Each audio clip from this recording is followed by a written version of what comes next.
ಎಂದು ಕೇಳಿದರೆ ತೋವೆಯಲ್ಲಿರುವಷ್ಟು ಉಪ್ಪಿನಂತೆ, ಹುಡುಕಿದರೆ ಸಿಕ್ಕೀತು ಕೈ ತುಂಬ ಬರಬಾರದು. ಇಲ್ಲದಿರೇ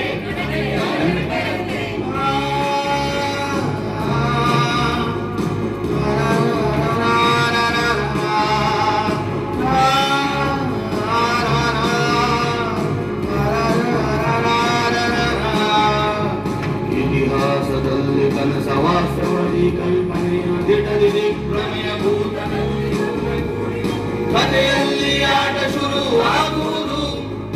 ಇತಿಹಾಸದಲ್ಲಿ ಕನಸ ವಾಸ್ತವದಿ ಕಲ್ಪನೆಯ ದಿಟದಿದೆ ಪ್ರಮೇಯ ಭೂತದಲ್ಲಿ ಭವ್ಯ ಕೂಡಿದ ಕಥೆಯಲ್ಲಿ ಆಟ ಶುರುವಾಗುವುದು. ಸತ್ಯ ಸಾಕ್ಷಾತ್ಕಾರ ಯಾತ್ರೆ ದೂರ, ಸತ್ಯ ಸಾಕ್ಷಾತ್ಕಾರ ಯಾತ್ರೆ ದೂರ.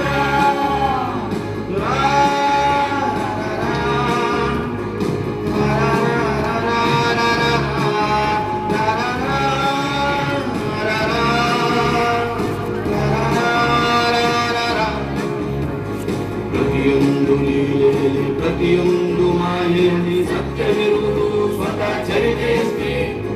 ಪ್ರತಿಯೊಂದು ಲೀಲೆಯಲ್ಲಿ ಪ್ರತಿಯೊಂದು ಮಾಯೆಯಲ್ಲಿ ಸತ್ಯವಿರುವುದು ಸ್ವತಃ ಚರಿತೆಯಷ್ಟೇ.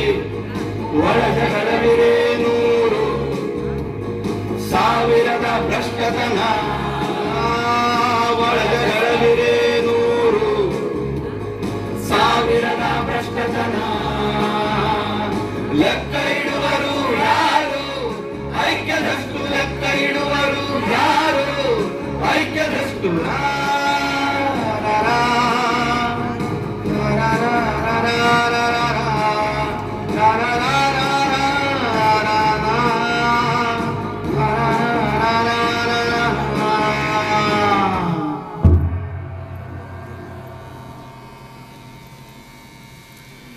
ನಿಜ, ಈ ಕಥೆಯಲ್ಲಿ ಇತಿಹಾಸ ಎಂಬುದು ತೋವೆಯಲ್ಲಿ ರುಚಿಗೆ ತಕ್ಕಂತೆ ಉಪ್ಪು ಬೆರೆತಂತಿದೆ.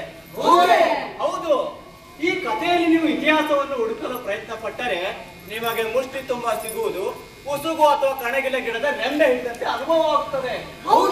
ಹೌದು. ಹಾಗೆ ನೋಡಿದ್ರೆ ಇತಿಹಾಸದಲ್ಲಿ ಕನಸು, ಯಥಾರ್ಥತೆಯಲ್ಲಿ ಕಲ್ಪನೆ, ವಾಸ್ತವದಲ್ಲಿ ರಮ್ಯತೆ ಮತ್ತು ಭೂತದಲ್ಲಿ ಭವಿಷ್ಯ ಇವುಗಳ ಸಂಯೋಗ ದರ್ಶನ ಸಿದ್ಧಿಸಿದರೆ ಕಥನದಲ್ಲಿ ಲೀಲೆ ಆಟ ಹುಟ್ಟಿಕೊಳ್ಳುತ್ತದೆ. ನಾಟಕ ಎಂಬ ಆಟವೇ ಸತ್ಯವನ್ನು ಸಾಕ್ಷಾತ್ಕಾರ ಮಾಡಿಕೊಳ್ಳುವ ಅನ್ವೇಷಣೆಯ ಯಾತ್ರೆಯೂ ಹೌದು. ಅದು ನಿಜವೇ. ವಾರನ್ ಹೇಸ್ಟಿಂಗ್ಸ್ ಮತ್ತವನ ಹೋರಿ. ವಾರನ್ ಹೇಸ್ಟಿಂಗ್ಸ್ ಮತ್ತವನ ಹೋರಿ. ಹೌದು, ವಾರನ್ ಹೇಸ್ಟಿಂಗ್ಸ್ ಮತ್ತವನ ಹೋರಿ. ಇದೇನಪ್ಪ, 250 ವರ್ಷಗಳ ಹಿಂದೆ ಭಾರತದಲ್ಲಿದ್ದ ಈಸ್ಟ್ ಇಂಡಿಯಾ ಕಂಪನಿಯ ಗವರ್ನರ್ ವಾರನ್ ಹೇಸ್ಟಿಂಗ್ಸ್ಗೂ ಮತ್ತವನ ಹೋರಿಗೂ ಏನ್ ಸಂಬಂಧ? ಈ ಐತಿಹಾಸಿಕ ಅಸಂಬದ್ಧ ಕಥೆಯನ್ನ ಈಗ ಯಾಕೆ ನೀವು ಹೇಳ್ತೀರಿ ಮತ್ತೆ ನಾವೇ ಕೇಳ್ಬೇಕು? ಅದು ಈ 250 ವರ್ಷದಾಗ ಜಗತ್ತು ಎಷ್ಟು ಆಶ್ಚರ್ಯಕರ ರೀತಿಯಲ್ಲಿ ಬದಲಾಗೈತಂದ್ರೆ ಅದನ್ನ ಯಾವ ಜ್ಯೋತಿಷಿ ಸರ್ ಕಲ್ಪನೆ ಮಾಡ್ಕೊಳಿಕ್ ಆಗೋದಿಲ್ಲ. ಅಂತದ್ರಾಗ ನಿಮ್ ಹಳೆ ಕಥೆ ತಗೊಂಡು ನಾವೇನ್ ಮಾಡುದು ಅಂತ ನೀವು ಕೇಳಬಹುದು. ಅದು ನಿಜವೇ. ಕಲ್ಪನೆಗೂ ಒಂದು ಮಿತಿ ಇರ್ತದೆ. ಮತ್ತೆ ಕಾಲ ಅನ್ನೋ ಹರಿತಾದ ಕತ್ತರಿ ಕಲ್ಪನೆ ರೆಕ್ಕೆಯನ್ನ ಕತ್ತರಿಸ್ತಾ ಇರ್ತದೆ. ಇಲ್ಲಾಂದ್ರೆ ಎಲ್ಲರೂ ಭವಿಷ್ಯ ನುಡಿತಿದ್ರು. ಆದ್ರೆ ಸತ್ಯ ಸಂಗತಿ ಅಂದ್ರೆ 250 ವರ್ಷಗಳಿಂದ ಇಂದಿನವರೆಗೆ ನಮ್ಮ ಸುತ್ತಮುತ್ತಲಿನ ವಸ್ತುಸ್ಥಿತಿ ವಿದ್ಯಮಾನವನ್ನು ಆಳವಾಗಿ ಗಮನಿಸಿದರೆ ಕೆಲವು ವಿಷಯಗಳು ಜೈಸೆ ಕಾ ತೈಸ ಅಂದರೆ ಇದ್ದದ್ದು ಇದ್ದ ಹಾಗೆ ಇದು ಏನು ಬದಲಾದಂತೆ ಅನಿಸೋದೇ ಇಲ್ಲ. ನಿಜ. ಉದಾಹರಣೆಗಾಗಿ ಕ್ರಿಸ್ತ ಶಕ 1757ರಲ್ಲಿ ನಡೆದ ಪ್ಲಾಸಿ ಕದನದಲ್ಲಿ ಬಂಗಾಳದ ನವಾಬ್ ಸಿರಾಜುದ್ದೌಲನನ್ನು ಸೋಲಿಸಿದ ರಾಬರ್ಟ್ ಕ್ಲೈವ್ ಒಂದು ಕಡೆ ಮಾಡಿದ ಈ ಟಿಪ್ಪಣಿಯನ್ನ ಗಮನಿಸೋಣ.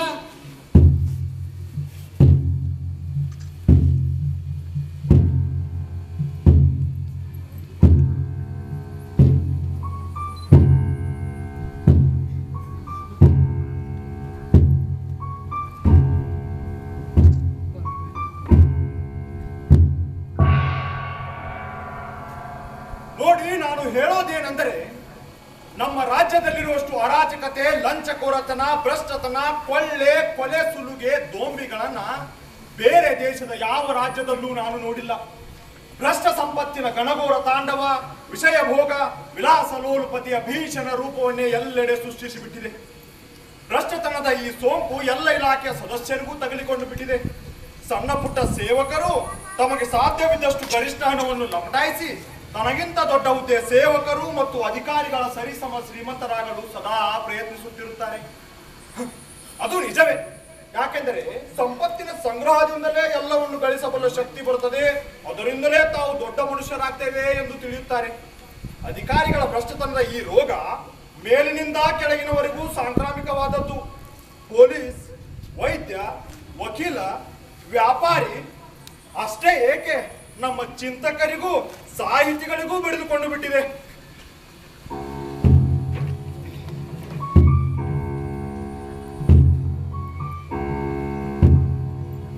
ಈ ಕಾರಣಕ್ಕಾಗಿಯೇ ಭ್ರಷ್ಟತೆ, ಲಂಚಕೋರತನದ 250 ವರ್ಷಗಳ ಹಿಂದೆ ಇತಿಹಾಸದಲ್ಲಿ ನಡೆದ ಈ ಕಥೆ ಇವತ್ತಿನ ಕಥೆಯಾಗಿಯೂ ಪ್ರಸ್ತುತವಾಗುತ್ತದೆ.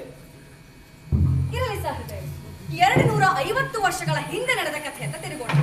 ನಮ್ಮ ದೇಶದಲ್ಲಿ ಮೊಘಲ ಸಾಮ್ರಾಜ್ಯದ ಅವನತಿಯ ನಂತರ ಮೊಘಲ ವಂಶದ ಅಳಿದುಳಿದ ರಾಜರುಗಳು ತಮ್ಮ ವಂಶದ ಮಹಾನ್ ಅರಸರ ಹೆಸರು ಹೇಳಿಕೊಂಡು ಕೇವಲ ನಾಮಕೆ ವಾಸ್ತೆ ತಾವೇ ರಾಜರನ್ನು ಬೀಗುತ್ತಿದ್ದರು. ಇತ್ತ ಕಡೆ ವಿಲಾಸಲೋಲುಪತೆಯಿಂದ ಅಪಾರ ಸಾಲವನ್ನು ಮಾಡಿದ ಅಳಿದುಳಿದ ಹಿಂದೂ ರಾಜರು ಇದ್ದರು. ಇನ್ನೊಂದೆಡೆ ವೀರರಾಗಿದ್ದರು ಅಷ್ಟೇ ಲೋಭಿಗಳು, ಮಹತ್ವಾಕಾಂಕ್ಷಿಗಳಾದ ರಾಜಪೂತರು, ಸಿಖ್ಖರು, ಮರಾಠರು ಮತ್ತು ಇನ್ನಿತರ ದಕ್ಷಿಣದ ಶಾಸಕರಿದ್ದರಲ್ಲ, ಅವರು ನಿರಂತರ ತಮ್ಮಲ್ಲಿ ಯುದ್ಧದಲ್ಲಿ ತೊಡಗಿದರು. ಇಲ್ಲ ಹತಾಶಗೊಂಡ ಜನರ ಮೇಲೆ ದಬ್ಬಾಳಿಕೆ ನಡೆಸುತ್ತಿದ್ದರು. ಇದೆಲ್ಲದರ ಜೊತೆಗೆ ಪಶ್ಚಿಮ ದೇಶದಿಂದ ಇಲ್ಲಿಗೆ ಸಮುದ್ರಯಾನ ಮಾಡಿ ಬಂದಿಳಿದ ಅನೇಕ ಕಂಪನಿ ಸರ್ಕಾರಗಳು ಇದ್ದವು.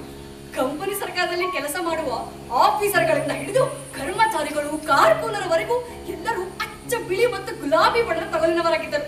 ಇವರಲ್ಲಿ ಡಚ್ಚರು, ಪೋರ್ಚುಗೀಸರು, ಫ್ರಾನ್ಸ್ ಮತ್ತು ಇಂಗ್ಲೆಂಡ್ ದೇಶದವರು ಪ್ರಮುಖರಾಗಿದ್ದರು. ಅವರು ನಮ್ಮ ದೇಶದ ವೈವಿಧ್ಯಮಯತೆಯನ್ನು ಕೊಂಡು the wonder that is India ಎಂದು ಉದ್ಗಾರ ತೆಗೆದು ಆಶ್ಚರ್ಯಚಕಿತರಾಗಿ ಬೆರಗುಗಣ್ಣಿನಿಂದ ಈ ದೇಶದ ನೆಲ, ಜಲ, ಜನತೆಯನ್ನ ಕಾಣುತ್ತಿದ್ದರು. ಈ ಕಥೆ ಆ ಬೆರಗಿನ ದಿನಗಳನ್ನು ಕುರಿತದ್ದಾಗಿದೆ.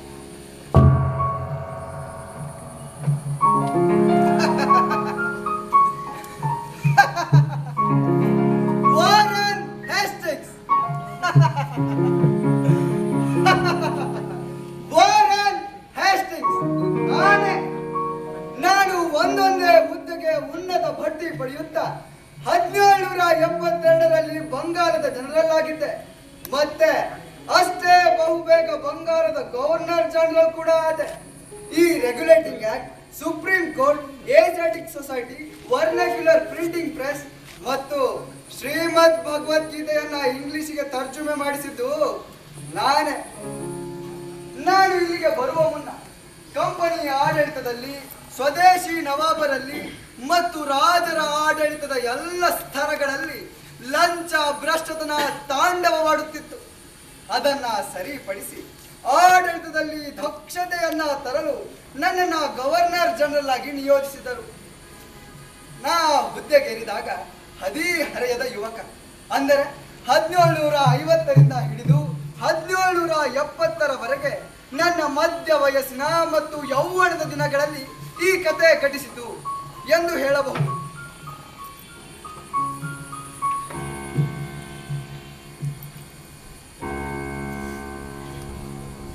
ಎಂತಹ ಗಾಢ ಒಬ್ಬಂಟಿತನವನ್ನ ನಾನು ಅನುಭವಿಸುತ್ತಿದ್ದೇನೆ. ನಾನು ಇಲ್ಲಿಗೆ ಬರುವ ಮುನ್ನ ಇತರರಿಗಿಂತ ಭಿನ್ನವಾಗಿದ್ದೆ. ಇಂಗ್ಲೆಂಡಿನಲ್ಲಿ ಇರುವಂತದ್ದು ಇಲ್ಲಿ ಹಿಂದೂಸ್ತಾನದಲ್ಲಿ ಏನೂ ಇರಲಿಲ್ಲ. ನನಗೆ ಇಲ್ಲಿಯ ಜನ ಕರಿ ಕಂದು ಬಣ್ಣದವರು ಮತ್ತು ನಿಗೂಢರಾಗಿ ಕಾಣುತ್ತಿದ್ದರು.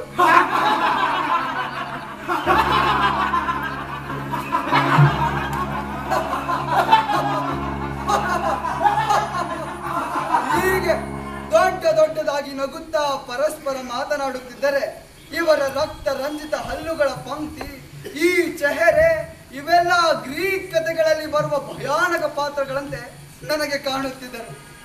ಅಷ್ಟೇ ಅಲ್ಲ, ಇಲ್ಲಿನ ಹೆಂಗಸರು ಗಂಡಸರಿಗಿಂತ ಯಾವುದಕ್ಕೂ ಕಡಿಮೆ ಇರಲಿಲ್ಲ. ಇವರು ಕಟ್ಟಿಗೆಯನ್ನ ಕಡಿಯುತ್ತಿದ್ದರು. ಯಾವುದೇ ಪ್ರಯಾಸವಿಲ್ಲದೆ ಮನಭಾರವನ್ನ ತಲೆಯ ಮೇಲೆ ಹೊರುತ್ತಿದ್ದರು. ನದಿಗಳಿಂದ ಮೀನುಗಳನ್ನ ಹಿಡಿದು ಅವುಗಳನ್ನ ಪೇಟೆಯಲ್ಲಿ ಮಾರಿ ಕಾಳು ಕಡಿಯನ್ನ ಪಡೆಯುತ್ತಿದ್ದರು. ಇಲ್ಲಿನ ಹೆಂಗಳೆಯರು ತಮ್ಮ ಕಂದಮ್ಮಗಳನ್ನ ಸೊಂಟಕ್ಕೆ ಬಿಗಿದುಕೊಂಡಿದ್ದನ್ನ ನೋಡಿದರೆ ಕೋತಿಗಳು ತಮ್ಮ ಮರಿಗಳನ್ನ ಅಪ್ಪಿಕೊಂಡಂತೆ ನನಗೆ ಭಾಸವಾಗುತ್ತಿತ್ತು. ನದಿ ಅಥವಾ ಬಾವಿಗಳ ಪಕ್ಕದಲ್ಲಿ ಈ ಹೆಂಗಸರ ಗುಂಪನ್ನ ನಾನು ನೋಡುತ್ತಿದ್ದೆ. ಇವರು ಬಟ್ಟೆಯನ್ನ ಎತ್ತಿ ಎತ್ತಿ ಒಗೆಯುವಾಗ 1, 2, 3, 4, 5, 6, 7, 8, 9, 10, 11, 12, 13, 14, 15, 16, 17, 18, 19, 20. ಹೀಗೆ ಇವರ ಉಸಿರಿನಿಂದ ಹೊರಡುತ್ತಿದ್ದ ಉದ್ಗಾರಗಳನ್ನ ಎಣಿಸಲು ಹೋಗಿ ಸೋತಿದ್ದು ಉಂಟು. ಇಂತಹ ಅನೇಕ ಹಳ್ಳಿ ಹೆಂಗಸರನ್ನ ನಾನು ಆಗಾಗ ಗಮನಿಸುತ್ತಿದ್ದೆ. ಅವರಲ್ಲಿ ಒಬ್ಬಳು ಮಾಲಿನಿ ಎಂಬಾಕೆ ಪ್ರತಿನಿತ್ಯ ನನ್ನ ಬಂಗಲೆಗೆ ಬಂದು ಹೂವು ಮತ್ತು ಇತರೆ ಅಲಂಕಾರಿಕ ವಸ್ತುಗಳನ್ನ ನನಗೆ ನೀಡುತ್ತಿದ್ದಳು. ಮಾಲಿನಿ ದಷ್ಟ ಪುಷ್ಟವಾಗಿ ಕಪ್ಪಗೆ ಇದ್ದಳು. ಈಕೆ ನಕ್ಕರೆ ಈಕೆಯ ದಂತ ಪಂಕ್ತಿಗಳು ಫಳಫಳನೆ ಹೊಳೆಯುತ್ತಿದ್ದುದನ್ನ ನಾನು ಗಮನಿಸದೇ ಇರುತ್ತಿರಲಿಲ್ಲ. ಈಕೆ ಪ್ರತಿನಿತ್ಯ ನನಗೆ ನೀಡುವ ಈ ಶ್ವೇತವರ್ಣದ ಹೂವಿನ ಸುವಾಸನೆಗೆ ನಾನು ಎಷ್ಟು ಮಾರು ಹೋಗಿದ್ದೇನೆಂದರೆ, ಈ ಸುವಾಸನೆಯನ್ನ ಆಘ್ರಾಣಿಸಲಾಗಿ ಈ ಸುವಾಸನೆಯನ್ನ ನಾಭಿಯವರೆಗೆ ಸ್ಪರ್ಶಿಸಿದಂತಾಗಿ ಅಖಂಡ ದೇಹವೇ ಸುವಾಸನೆಯಿಂದ ಕಂಪಿಸಿದ ಅನುಭವ ಆಗ ನನಗಾಗುತ್ತಿತ್ತು. ನಾನೇ ಪ್ರತಿನಿತ್ಯವೂ ಈಕೆಯಿಂದ ಈ ಹೂವನ್ನ ತೆಗೆದುಕೊಂಡು ನನ್ನ ಕೋಟಿನ ಜೇಬಿಗೆ ಸಿಕ್ಕಿಸಿಕೊಂಡು ಹೆಮ್ಮೆಯಿಂದ ಬೀಗತೊಡಗಿದೆ. ಒಂದು ಬಾರಿ ಈಕೆಯನ್ನ ತೀರಾ ಹತ್ತಿರದಿಂದ ಮೂಸಲು ಪ್ರಯತ್ನಿಸಿ ಯಶಸ್ವಿಯೂ ಆಗಿದ್ದೆ. ವಾವ್, ಆಶ್ಚರ್ಯ! ಈಕೆಯ ದೇಹ ಕಪ್ಪಾಗಿದ್ದು ಈಕೆಯ ಶರೀರದಿಂದ ಹೊರಸೂಸುವ ಈ ಶ್ವೇತವರ್ಣದ ಹೂವಿನ ಸುವಾಸನೆಯನ್ನ ತನ್ಮಯದಿಂದ ಅನುಭವಿಸುತ್ತಿದ್ದೆ.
ನನಗೆ ಇಂತಹದೇ ಡೊಂಬರಾಟ, ಐ ಮೀನ್ ನೊಮ್ಯಾಡಿಕ್ ಪೀಪಲ್ ಸರ್ಕಸ್ಸಿನ ಕಥೆಯ ನೆನಪು ಆಳವಾಗಿ ಉಳಿದಿತ್ತು. ಒಮ್ಮೆ ನಾನು ಗುಜರಾತಿನ ಫ್ಯಾಕ್ಟರಿಗೆ ಭೇಟಿ ಇದ್ದಾಗ ಅಲ್ಲಿ ಇಂಗ್ಲೆಂಡಿನಿಂದ ಬಂದ ನನ್ನ ಗೆಳೆಯ ಫ್ರಾಯರ್ ಎಂಬಾತ ಹೇಳಿದ್ದ, ನಿನಗೆ ಹೇಳ್ತೇನೆ ವಾರನ್, ನನಗೆ ನನ್ನ ಕಣ್ಣುಗಳನ್ನೇ ನಂಬಕ್ಕಾಗ್ತಾ ಇಲ್ಲ ನೋಡು. ಈ ದೇಶ ಇದೆಯಲ್ಲ, ಇದೊಂದು ವಿಚಿತ್ರ ಬಡವರ ದೇಶ. ಈ ಹಿಂದೆ ನಾನು ಈ ದೇಶಕ್ಕೆ ಭೇಟಿ ಇದ್ದಾಗ ಈ ದೇಶದ ಯಾವುದೋ ಒಂದು ಹಳ್ಳಿಯಲ್ಲಿ ಹಾವಾಡಿಗರಾಟ ನೋಡ್ತಾ ನಿಂತಿದ್ದೆ. ಹಾವಾಡಿಗ ಪುಂಗಿ ಊದಿ ಹಾವಾಡಿಸುತ್ತಿದ್ದ. ನೋಡುತ್ತಿದ್ದಂತೆ ಅಲ್ಲಿರುವ ಒಂದು ಹಗ್ಗ ಓಲಾಡುತ್ತಾ ಆಕಾಶಕ್ಕೆ ಅಭಿಮುಖವಾಗಿ ನೆಟ್ಟಗೆ ನಿಲ್ಲಬೇಕೆ. ಹೌದೇ? ಹೌದಪ್ಪ, ಅಷ್ಟೇ ಅಲ್ಲ, ಆ ಹಾವಾಡಿಗರ ಜೊತೆಗಿದ್ದ ಒಬ್ಬ ಹರಿದ ಚಡ್ಡಿಯ ಬಾಲಕ ಆ ನೆಟ್ಟಗಾದ ಹಗ್ಗ ಹಿಡಿದುಕೊಂಡು ಸರಸನ್ನೆ ತುದಿಯವರೆಗೆ ಹೋಗಿ ತಟ್ಟಂತ ಮಠ ಮಾಯವಾಗಬೇಕೆ. ಮಾಯವಾದಾತ ಅಲ್ಲೇ ಅಕ್ಕಪಕ್ಕದಲ್ಲಿರುವ ಯಾವುದೋ ಒಂದು ಮರದ ಹೊದಿರಿನಿಂದ ಆತನ ಧ್ವನಿ ಕೇಳಿ ಬರಬೇಕೆ. ಏನಂತ? ಆ ಬಾಲಕ ಎತ್ತರದ ಧ್ವನಿಯಲ್ಲಿ ಒಂದು ಅತೀತವಾದ ಭವಿಷ್ಯವಾಣಿಯೊಂದನ್ನು ನುಡಿಯುತ್ತಿದ್ದ. ಏನು? ಫ್ರಾನ್ಸ್ ಕಂಪನಿ ಸೈನ್ಯವನ್ನ ಯುದ್ಧದಲ್ಲಿ ಈಸ್ಟ್ ಇಂಡಿಯಾ ಕಂಪನಿ ಸೈನ್ಯ ಸೋಲಿಸುತ್ತದೆ. ಫ್ರಾನ್ಸ್ ಕಂಪನಿಯ ಡುಪ್ಲೆಕ್ಸ್ ಆತನ ಜನರೇ ಕೊಂದು ಹಾಕ್ತಾರೆ. ಇಡೀ ಇಂಡಿಯಾದಲ್ಲಿ ಈಸ್ಟ್ ಇಂಡಿಯಾ ಕಂಪನಿ ಸರ್ಕಾರವಾಗ್ತದೆ ಎಂದ. ಆ ಬಾಲಕ ಇನ್ನೂ ಮುಂದುವರೆದು ತನ್ನ ಉಚ್ಚವಾಣಿಯಲ್ಲಿ ತನ್ನ ಭವಿಷ್ಯವಾಣಿಯನ್ನು ಮುಂದುವರಿಸಿದ. 200 ವರ್ಷಗಳ ನಂತರ ಅಂಗ್ರೇಜಿಯವರು ಭಾರತ ದೇಶದ ಸಂಪತ್ತನ್ನು ಕೊಳ್ಳೆ ಹೊಡೆದು ತಮ್ಮ ದೇಶಕ್ಕೆ ಮರಳಿದ ನಂತರ ಅವರ ಪ್ರಭಾವ ಈ ದೇಶದ ಆಚಾರ ವಿಚಾರ ನಡೆ ನುಡಿ ವ್ಯಾಪಾರ ವ್ಯವಹಾರದಲ್ಲಿ ಮುಂದುವರಿಯುತ್ತದೆ. ಅಂಗ್ರೇಜಿಗರು ಏನು ಉಣ್ಣುತ್ತಾರೋ ಅದನ್ನೇ ಇಲ್ಲಿನ ಜನ ಉಣ್ಣುತ್ತಾರೆ. ಅವರು ಏನು ಕುಡಿಯುತ್ತಾರೋ ಅದನ್ನೇ ಇವರು ಕುಡಿಯುತ್ತಾರೆ. ಅವರು ಯಾವ ಭಾಷೆಯನ್ನು ಮಾತನಾಡುತ್ತಾರೋ ಇವರು ಅದನ್ನೇ ಹೊಗಳುತ್ತಾರೆ. ಈ ದೇಶದ ನಡೆ ನುಡಿ ಬಟ್ಟೆ ಬರೆ ಆಸೆ ಆಕಾಂಕ್ಷೆಗಳೆಲ್ಲವೂ ಅಂಗ್ರೇಜಿಮಯವಾಗುತ್ತದೆ. ಇಂಥ ಅಂಗ್ರೇಜಿ ಸಂಸ್ಕೃತಿಗೆ ಮರಳಾದ ಜನ ಈ ದೇಶದ ಪ್ರತಿಯೊಂದನ್ನು ನಿಕೃಷ್ಟವಾಗಿ ಕಾಣುತ್ತಾರೆ. ಈ ಪರಿವರ್ತನೆಗೊಂಡ ನವಜನತೆ ಈ ದೇಶವನ್ನ ಅಂಗ್ರೇಜಿಯವರಿಗಿಂತ ಮೀರಿನ ಸಂಪತ್ತನ್ನ ಕೊಳ್ಳೆ ಹೊಡೆಯುತ್ತಾರೆ.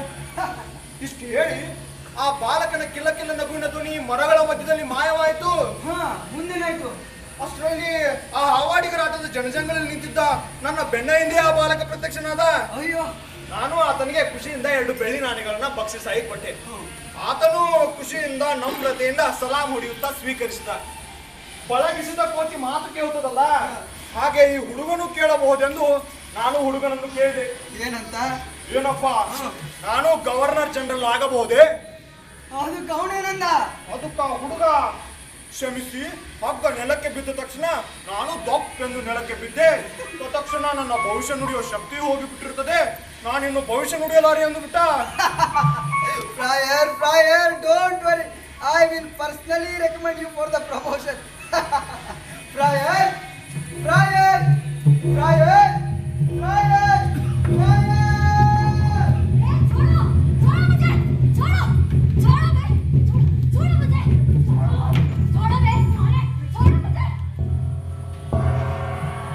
ಕೆಲ ದಿನಗಳ ಹಿಂದೆ ಕಂಪನಿ ಗಾರ್ಡ್ಸ್ ಮತ್ತು ಸಿಪಾಯಿಗಳ ಕೊಠಡಿಯೊಳಗಿಂದ ಒಂದು ರಾತ್ರಿ ನಗುತ್ತಾ ಜೋರಾಗಿ ಕೂಗಿದ ಹೆಂಗಸಿನ ದನಿಯೊಂದು ಕೇಳಿ ಬರುತ್ತಿತ್ತು.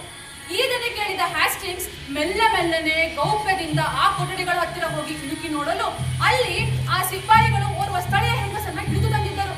ಆಕೆ ಆ ಸಿಪಾಯಿಗಳನ್ನ ಕೊಯ್ಯುತ್ತಿದ್ದಳು.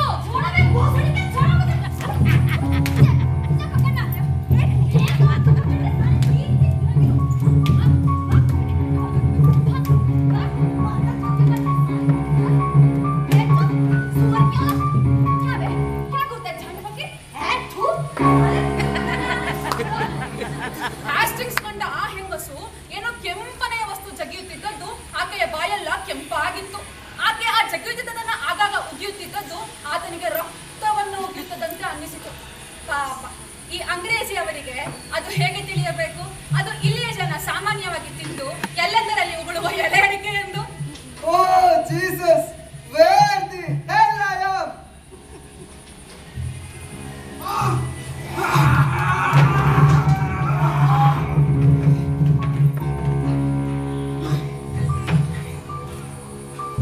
ಈ ಎಲ್ಲ ವಿದ್ಯಮಾನಗಳು ನಡೆಯುತ್ತಿದ್ದ ಸಂದರ್ಭ ಎಂತದ್ದೆಂದರೆ, ಅತ್ತ ಯುರೋಪಿನಲ್ಲಿ ಫ್ರಾನ್ಸ್ ಮತ್ತು ಈಸ್ಟ್ ಇಂಡಿಯಾ ಕಂಪನಿಗಳ ನಡುವೆ ಯುರೋಪ್, ಅಮೆರಿಕ ಹಾಗೂ ಏಷ್ಯಾ ಪ್ರದೇಶಗಳಲ್ಲಿನ ವ್ಯಾಪಾರ ಮತ್ತು ಪ್ರಕೃತಿ ಸಂಪತ್ತಿನ ಸಾರ್ವಭೌಮತ್ವಕ್ಕಾಗಿ ಘನಘೋರ ಯುದ್ಧಗಳು ನಡೆಯುತ್ತಲೇ ಇದ್ದವು.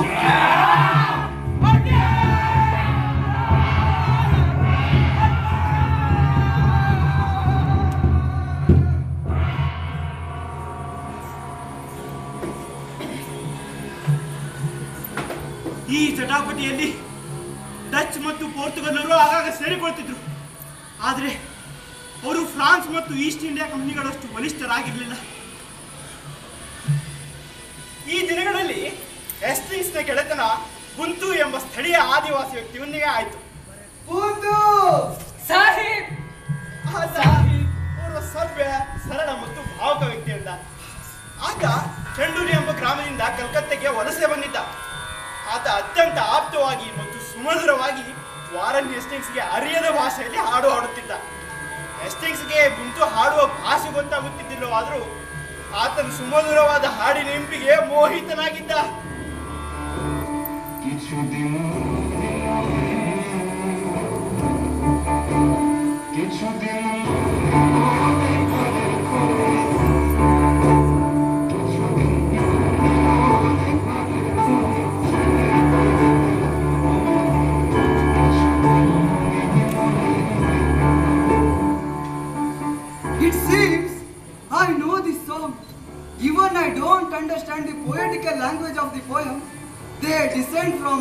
planet to purify my soul.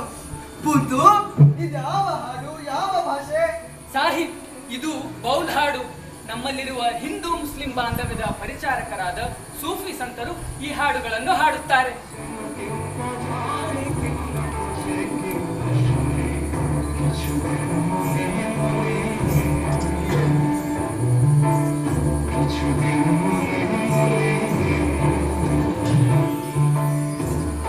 ನಾನು ನಿಧಾನವಾಗಿ ಬೂಂದುನಿಂದ ಬೌಲ್ ಹಾಡುಗಳನ್ನ ಮತ್ತೆ ಬಂಗಾಲಿ ಭಾಷೆಯನ್ನ ಕಲಿಯತೊಡಗಿದೆ. ನನ್ನ ಬಂಗಲೆಯಲ್ಲಿ ಅಬ್ದುಲ್ ಖಾದಿರ್ ಎಂಬಾತ ಸ್ವಾದಿಷ್ಟವಾದ ಕಬಾಬ್ ಮತ್ತು ಕಾಡು ಕೋಳಿ ಬಿರಿಯಾನಿ ಮಾಡುವುದರಲ್ಲಿ ಸಿದ್ಧಹಸ್ತನಾಗಿದ್ದ. ಮೇಹು ಅಬ್ದುಲ್ ಖಾದಿರ್, ಆಹಾ ದಮ್ ಬಿರಿಯಾನಿ, ಆಹಾ ಕಾಡು ಕೋಳಿ. ನಾನು ಈತನಿಂದ ಉರ್ದು ಹಾಗೂ ಪಾರ್ಸಿ ಭಾಷೆಯನ್ನ ಕಲಿಯತೊಡಗಿದೆ. ನನಗೆ ಈ ದೇಶ ತುಂಬಾ ವಿಚಿತ್ರವಾಗಿ ಕಾಣುತ್ತಿತ್ತು. ಇಲ್ಲಿಯ ಗುಡಿ ಗುಂಡಾರಗಳು, ಅಘೋರಿಯ ಆಶ್ರಮಗಳು, ಅಲ್ಲಿ ಉರಿಯುವ ಎಣ್ಣೆ ದೀಪ, ಲೋಬಾನದ ಹೊಗೆ, ವಿವಿಧ ಔಷಧಿ ಸಸ್ಯಗಳ ಬೇರು ನಾರಿನ ವಾಸನೆ, ಗಂಟೆ ಜಾಗಟೆ ಶಂಖನಾದ, ಆನೆ ಮಂಗ ಹುಲಿ ಸಿಂಹ ಪ್ರಾಣಿಗಳ ಮನುಷ್ಯಾಕೃತಿಗಳು, 10 ತಲೆ 100 ಕೈ ಇರುವ ಮೂರ್ತಿಗಳು, ವಿವಿಧ ಭಂಗಿಯ ಕಾಮೋನ್ಮೊತ್ತ ಆಕೃತಿಗಳು, ಪ್ರಾರ್ಥನೆಯಲ್ಲಿ ತಲ್ಲೀನರಾದ ಶಾಂತ ಮೂರ್ತಿಗಳು, ಸ್ತ್ರೀಯ ಶಿಲಾಕೃತಿ, ಇವೆಲ್ಲವೂ ಕಲ್ಲಿನಲ್ಲಿ ಕೆತ್ತನಿಕೆಯ ಜೀವಂತಿಕೆಯಿಂದ ಅಭಿವ್ಯಕ್ತಿಗೊಂಡಿದ್ದನ್ನ ನಾನು ಕುತೂಹಲ ಹಾಗೂ ವಿಸ್ಮಯದಿಂದ ನೋಡುತ್ತಿದ್ದೆ. ಮತ್ತೆ ಆ ವಿಸ್ಮಯವನ್ನ ಭೇದಿಸಲು ಪ್ರಯತ್ನಿಸುತ್ತಿದ್ದೆ. ಅಷ್ಟೇ ಅಲ್ಲ ಸಾಹಿಬ್, ಈ ಕಲ್ಲಿನ ಮೂರ್ತಿಗಳಿಗೆ ಹುಣ್ಣಿಮೆ ಅಮಾವಾಸ್ಯ ದಿನದಂದು ಜೀವ ಬಂದು ನಮ್ಮ ಜೊತೆನೆ ಮನುಷ್ಯರಂತೆ ತಿರುಗಾಡ್ತವೆ. ಅಬ್ಬಬ್ಬ, ಈ ದೇಶದಲ್ಲಿ ಅಸಂಖ್ಯ ಕಥೆಗಳ, ಗ್ರಂಥಗಳ, ಜಾನಪದ ಹಾಡುಗಳ ಮೌಖಿಕ ಗಬ್ಬ ಸಾಗರವೇ ಇದೆ ಎಂದು ಬರುತ್ತಾ ನನಗೆ ಗೊತ್ತಾಗತೊಡಗಿತು. ಈ ದೇಶದ ಕಥಾ ಪರಂಪರೆಯ ವಿಸ್ತಾರವಾದ ಸ್ಮೃತಿ ಈ ದೇಶದ ಜನತೆಯಲ್ಲಿ ಅಗಾಧವಾಗಿ ಹಚ್ಚುತ್ತಿದೆ. ಇವರನ್ನ ಆಳಬೇಕಾದರೆ, ಸೋಲಿಸಬೇಕಾದರೆ, if you have to defeat them, you have to kill their memories. If you have to destroy their past, you have to destroy their stories. ಎಂಬ ಶೇಕ್ಸ್ಪಿಯರ್ನ ನಾಟಕದ ಮಾತುಗಳು ನನಗೆ ಆಗಾಗ ನೆನಪಾಗ್ತವೆ. ಸಾಹಿಬ್, ಏನಾಯ್ತು? ಯಾಕೆ ನಮ್ದು? ಏನಿಲ್ಲ, ನಥಿಂಗ್.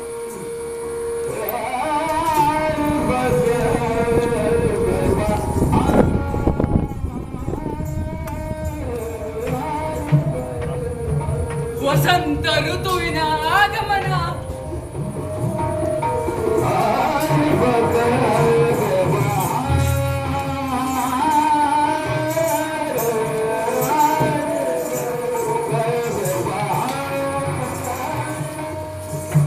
ನಮ್ಮ ಅಂಗ್ರೇಜಿ ಸಾಹೇಬರಿಗೆ ವಸಂತ ಋತುವಿನಲ್ಲಾಗುವ ಈ ಬದಲಾವಣೆ ವಿಚಿತ್ರ ಅನ್ನಿಸದೇ ಇರಲಿಲ್ಲ. ತನ್ನ ದೇಶದಲ್ಲಿ ಕಾಣದ ಈ ಸುಂದರ ಬದಲಾವಣೆಯು ಆತನಿಗೆ ಮುದ ನೀಡುವುದರ ಜೊತೆಗೆ ಆತನಲ್ಲಿ ವಿಚಿತ್ರ ಕುತೂಹಲವನ್ನು ಕೆರಳಿಸಿತ್ತು. ತನ್ನ ಸಹ ಆಫೀಸರ್ಗಳು, ಕೆಲಸಗಾರರು ಈ ಬದಲಾವಣೆಯ ಬಗ್ಗೆ ಸ್ಪಂದಿಸದೆ ಸ್ಥಿತಪ್ರಜ್ಞರಾಗಿರುವುದನ್ನು ಕಂಡು ಈತ ಪರಿತಪಿಸುತ್ತಿದ್ದ.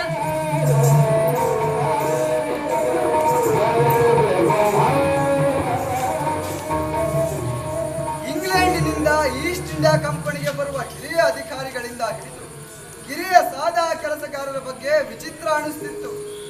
ಇಂಗ್ಲೆಂಡಿನಿಂದ ಈ ದೇಶಕ್ಕೆ ನಿಯುಕ್ತಗೊಳ್ಳುವ ಈ ಯುವಕರೆಲ್ಲ ಪುಂಡ ಪೋಖರಿ ಉಡಾಳರೇ ಆಗಿರುತ್ತಿದ್ದರು. ಇವರಲ್ಲಿ ಹೆಚ್ಚಿನವರು ಅಲ್ಲಿನ ಸಮಾಜಕ್ಕೆ ತಲೆನೋವಾಗಿದ್ದು ಅಪರಾಧಿಗಳಾಗಿದ್ದರು. ಇವರಿಗೆ ಇಂಗ್ಲೆಂಡ್ ಅಥವಾ ಯುರೋಪಿನ ಭವ್ಯ ಪರಂಪರೆಯ ಯಾವ ಅರಿವು ಇರದಾಗಿದ್ದು ಇಲ್ಲಿಯ ದೇಶದ ಬಗ್ಗೆ ತಿಳಿದುಕೊಳ್ಳುವ ಆಸಕ್ತಿಯೂ ಇರಲಿಲ್ಲ. ಸುಮ್ಮನೆ ಹೇಗಾದರೂ ಮಾಡಿ ಹಣ ಗಳಿಸಲು, ಮೋಜು ಮಸ್ತಿ ಮಾಡಲು ಇಲ್ಲಿಗೆ ಬರುತ್ತಿದ್ದರು. ಓ ಗಾಡ್, ಇಂಗ್ಲೆಂಡಿನಿಂದ ಇಂಥ ಕ್ರಿಮಿನಲ್ಗಳೇ ಉಳಿದಿದ್ದಾರೆ ಇಲ್ಲಿಗೆ ರವಾನಿಸಲು ಎಂದು ನೆನೆದರೆ ನನ್ನ ಬೋರ್ಡ್ ಆಫ್ ಡೈರೆಕ್ಟರ್ಸ್ ಬಗ್ಗೆ ನನಗೆ ಬೇಸರವೆನಿಸುತ್ತದೆ. ನನ್ನ ಇಂಗ್ಲೆಂಡ್ ಜನತೆ ಇಂಥ ಬರ್ಬರನೆ. ಛೇ, ಇಲ್ಲ, ನನ್ನ ಇಂಗ್ಲೆಂಡ್ ಭವ್ಯ ಪರಂಪರೆಯನ್ನ ಹೊಂದಿರುವಂಥದ್ದು. ಈ 15-16ನೇ ಶತಮಾನವಂತೂ ಯುರೋಪಿನ ತುಂಬೆಲ್ಲ ಹರಡುತ್ತಿರುವ ಭವ್ಯ ರಿನೈಸೆನ್ಸ್ ನವೋದಯದ ಪರ್ವಕಾಲ. ರೋಮ್, ಗ್ರೀಕ್ ಸಂಸ್ಕೃತಿಯ ಪ್ರೇರಣೆ, ಸಾಹಿತ್ಯದ ಮರು ಅಧ್ಯಯನ, ಇವುಗಳೆಲ್ಲರಿಂದ ನನ್ನ ಸಂಸ್ಕೃತಿಯನ್ನ ಉಜ್ವಲಗೊಳಿಸುತ್ತಿರುವ ಕಾಲ. ತುಂಬು ಸೃಜನಶೀಲವಾದ ಕಾಲ.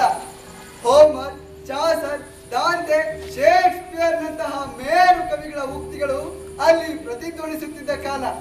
ಅಷ್ಟೇ ಅಲ್ಲ, ನ್ಯೂಟನ್, ಗೆಲಿಲಿಯರಿಂದ ಹಿಡಿದು ಪ್ಲೂಟೋ ಮತ್ತೆ ಫ್ರಾನ್ಸಿಸ್ ಬೇಕನ್, ವಾಲ್ಟರ್ ದಿಡೆರೋ, ಡೈಡಾಟ್ ಮೆಕ್ಮಲಿಯಂತಹ ತತ್ವಜ್ಞಾನಿಗಳಿಂದ ವಿಜ್ಞಾನ ತಂತ್ರಜ್ಞಾನ ಲೋಕದಲ್ಲಿ ಕ್ರಾಂತಿಯೇ ಶುರುವಾಯಿತು. ಸಾಹಿತ್ಯ, ಸಂಸ್ಕೃತಿ, ವಿಜ್ಞಾನ ಮುಂತಾದ ಕ್ಷೇತ್ರಗಳಲ್ಲಿ ಬೀಸು ಬದಲಾವಣೆ ಕಾಣುತ್ತಿರುವ ಪ್ರಜ್ಞಾವಂತ ಕಾಲ ಆಗ ಇಂಗ್ಲೆಂಡಿನದ್ದಾಗಿತ್ತು. ಆದರೆ ಈಗ ಈಸ್ಟ್ ಇಂಡಿಯಾ ಕಂಪನಿಗೆ ಬರುವ ಈ ಲಫಂಗ ಭ್ರಷ್ಟ ಜನತೆಯನ್ನ ನೋಡಿದರೆ ನನ್ನ ದೇಶದ ಬಗ್ಗೆ ನನಗೆ ಜಿಗುಪ್ಸೆ ಹುಟ್ಟುತ್ತದೆ. ಓ ಇಂಗ್ಲೆಂಡ್, ಓ ಇಂಗ್ಲೆಂಡ್! ಇತಿಹಾಸದಲ್ಲಿ ಅಂಗ್ರೇಜಿಗಳಿಗೆ ಕಾಲವು ಅನುಕೂಲವಾಗುತ್ತಲೇ ಸಾಗಿತ್ತು. ಭಾರತ ದೇಶದಲ್ಲಿ ಇವರು ಎಲ್ಲ ಕದನಗಳಲ್ಲಿ ಗೆಲುವು ಸಾಧಿಸುತ್ತಾ ಸಾಗಿದರು. ಮೀರ್ ಕಾಸಿಮನಿಗೆ ಲಂಚ ನೀಡಿ ಸಿರಾಜುದ್ದೌಲನ ಬೃಹತ್ ಸೈನ್ಯವನ್ನ ಈ ಇಂಗ್ಲಿಷರೇ ವಶಪಡಿಕೊಂಡರು. ಬಿಹಾರ್, ಬಂಗಾಲ್, ಒಡಿಶಾ ಮುಂತಾದ ಕ್ಷೇತ್ರಗಳನ್ನ ವಶಪಡಿಸಿಕೊಂಡರು. ಅಷ್ಟೇ ಅಲ್ಲ, ಕಾಮ್ಚೋರ್, ರಿಕಾಮಿ, ನಾಲಾಯಕ್, ಮುಘಲ್ ಬಾದ್ಶಾ ಶಹ ಆಲಂನನ್ನು ಬೇಕೂಫ್ ಮಾಡಿ ಪುಸ್ಲಾಯಿಸಿ ಹಣ ನೀಡಿ ಇವರು ಗುಟ್ಟಿಗೆ ಹಾಕಿಕೊಂಡಿದ್ದರು. ಒಂದರ ಹಿಂದೆ ಒಂದು ಸಂಸ್ಥಾನಗಳನ್ನು ತಮ್ಮ ವಶಕ್ಕೆ ತೆಗೆದುಕೊಳ್ಳುತ್ತಾ ಹೋದರು. ಬಹುಮುಖ್ಯ ಮತ್ತು ಕುತೂಹಲದ ಸಂಗತಿ ಎಂದರೆ ಇಲ್ಲಿಯ ಚರಿತ್ರಹೀನ ಮತ್ತು ತಮ್ಮಲ್ಲೇ ಕಚ್ಚಾಡುವ ಶ್ರೀಮಂತರು, ಅಮೀರರು ಮುಂತಾದವರು ಬ್ರಿಟಿಷರ ಹಸ್ತಕರಾಗಿ ಕೆಲಸ ಮಾಡುತ್ತಿದ್ದುದನ್ನ ಇತಿಹಾಸ ಸಾರಿ ಹೇಳುತ್ತದೆ. ಅವಕಾಶ ಸಿಕ್ಕರೆ ಸಾಕು, ವಾಮ ಮಾರ್ಗದಿಂದಲಾದರೂ ಸರಿ. ಇಲ್ಲಿನ ಜಮೀನು ಬಡಾವಣೆ ಅಷ್ಟೇ ಏಕೆ, ತುಂಡು ಭೂಮಿ ಸಿಕ್ಕರೂ ಸಾಕು. ಕಂಪ್ನಿ ಸರ್ಕಾರದವರು ಬಿಡುತ್ತಿರಲಿಲ್ಲ, ಖರೀದಿ ಮಾಡಿಬಿಡುತ್ತಿದ್ರು. ವ್ಯಾಪಾರ ಅಂದ್ರೆ ಹೀಗೆ ಸ್ವಾಮಿ. ಇಲ್ಲಿ ಲಾಭ ಮುಖ್ಯ. ಇಲ್ಲಿಯ ಜನರ ಆಂತರಿಕ ಕಚ್ಚಾಟದಿಂದಾಗಿ ಬಹುಬೇಗ ಆಯಾತ ನಿರ್ಯಾತ ಎಲ್ಲ ವ್ಯಾಪಾರ ಬ್ರಿಟಿಷರ ಸ್ವಾಧೀನಕ್ಕೆ ಬಂತು. ತಂಬಾಕು, ಹತ್ತಿ, ಮಸಾಲ, ಬಂಗಾರ, ಬೆಳ್ಳಿ, ವಜ್ರ, ವೈಡೂರ್ಯ ಹೀಗೆ ಸಕಲ ಸಂಪತ್ತಿನ ವಹಿವಾಟು ಬ್ರಿಟಿಷರ ಅಧೀನಕ್ಕೆ ಬಂತು. ಅಷ್ಟೇ ಅಲ್ಲ, ಪಶ್ಚಿಮದ ಇಂತಹ ಲೂಟುಮಾರ್ ಬಿಳಿ ದೇಶದವರಲ್ಲಿ ನಮ್ಮ ಈ ಕಥಾನಾಯಕ ವಾರನ್ ಹ್ಯಾಸ್ಟಿಂಗ್ಸ್ ಕೂಡ ಆಯಿತ. ಆದರೆ ಮಹಾಶಯ ಆತ ಈ ದೇಶದ ಜನತೆ, ವೇಷಭೂಷಣ, ಆಚಾರ ವಿಚಾರ, ನಡೆ ನುಡಿ, ಹಬ್ಬ ಹರಿದಿನ, ಪೂಜೆ ಪುನಸ್ಕಾರ, ಹಾಡು, ಮಂತ್ರ, ತಂತ್ರ, ಸಾಹಿತ್ಯ ಹೀಗೆ ಈ ದೇಶದ ಎಲ್ಲ ವಿದ್ಯಮಾನಗಳನ್ನು ಕುತೂಹಲದಿಂದ ಕಾಣುವುದರಲ್ಲೇ ಮುಳುಗಿ ಹೋಗಿದ್ದ.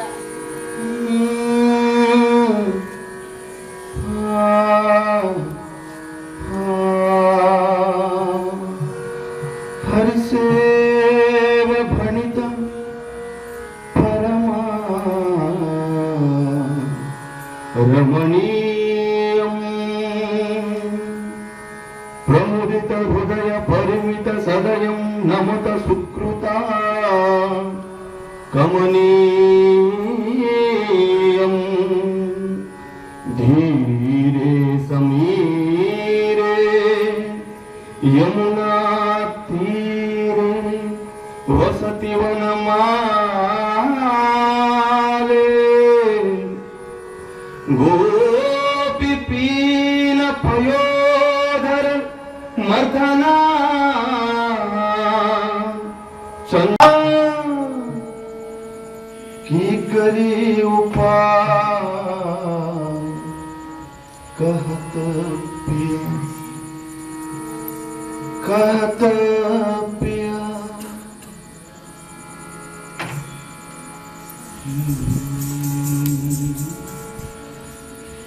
ಇದೋ ನೋಡಿ ಪ್ರಭು, ನೀವು ಹೇಳಿದಂತೆಯೇ ನಾನು ಬಂದಿದ್ದೇನೆ.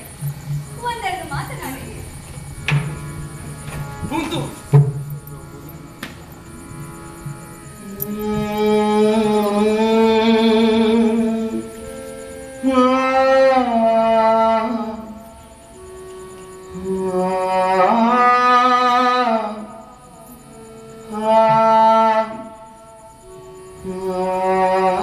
ಚೋಕಿ ಹೌದು, ನಾನು ಚೋಕಿನೇ. ತತ್ತೇರಿಕೆ ಈಕೆ ನಮ್ ಚೋಕಿ. ಸಾಹೇಬ್ರೆ, ನೀವು ನನಗೆ ರಾಧೆ ದರ್ಶನ ಮಾಡಿಸ್ತೀನಿ ಅಂತ ಹೇಳಿದ್ರಿ, ಆದ್ರೆ ಈಕೆ ರಾಧೆ ಅಲ್ಲ, ನಮ್ ಚೋಕಿ. What is she not real Radha? ಇವಳು ಅಸಲಿ ರಾಧೆ ಅಲ್ಲವೇ?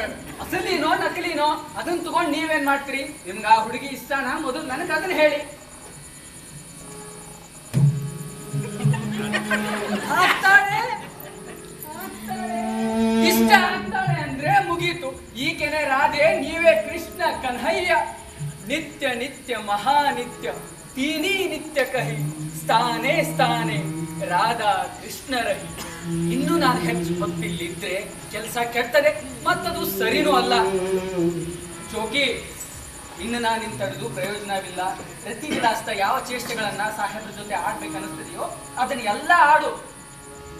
ಆತ ಅಷ್ಟು ನಿನ್ನಲ್ಲಿ ಮೋಹ ಪರವಶನಾಗಿದ್ದಾನೆ. ಆದ್ರೆ ಚೋಕಿ ನೀನು ಮಾಡುತ್ತಿರುವುದು ಒಬ್ಬ ಫಿರಂಗಿ ಸಾಹೇಬನ ಗೆಳೆತನ. ನೆನಪಿರಲಿ ಚೋಕಿ, ನೆನಪಿರಲಿ.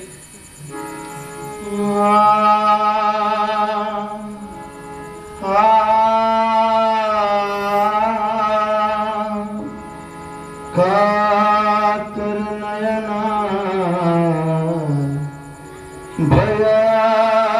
भयानकारी सुंदरी की करी उपाय कहा तपिया सहचरी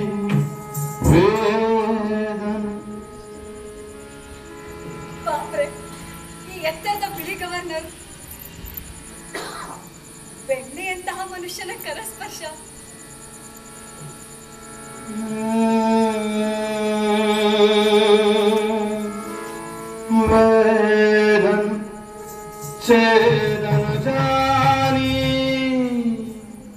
ವಾರನ್ ಹೇಸ್ಟಿಂಗ್ಸ್ ಒಬ್ಬ ಯೋಗ್ಯ ಮತ್ತು ದೂರದೃಷ್ಟಿಯುಳ್ಳ ಗವರ್ನರ್ ಜನರಲ್ ಆಗಿದ್ದ.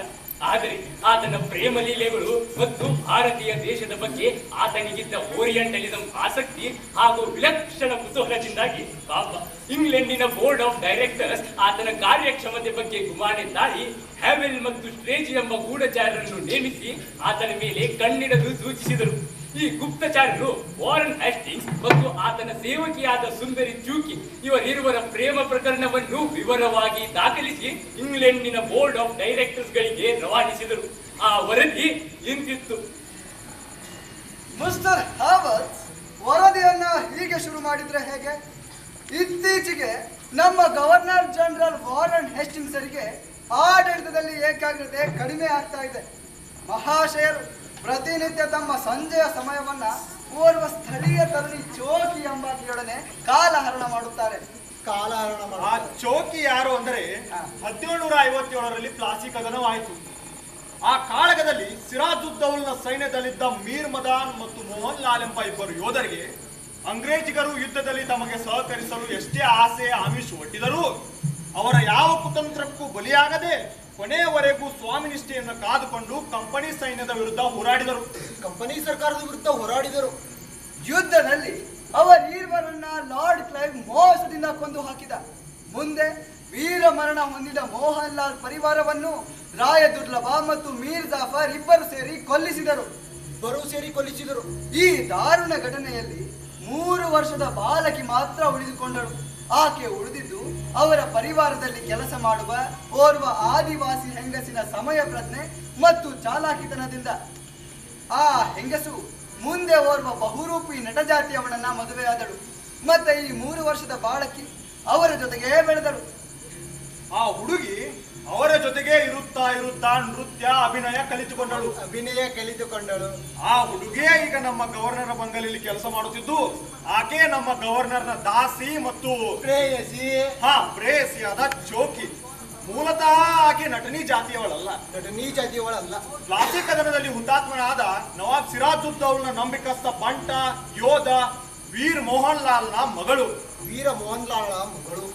ಆದರೆ ತನ್ನ ಈ ಬಾಲ್ಯದ ಸತ್ಯ ಸ್ವತಃ ಚೋಕಿಗೂ ಗೊತ್ತಿಲ್ಲ.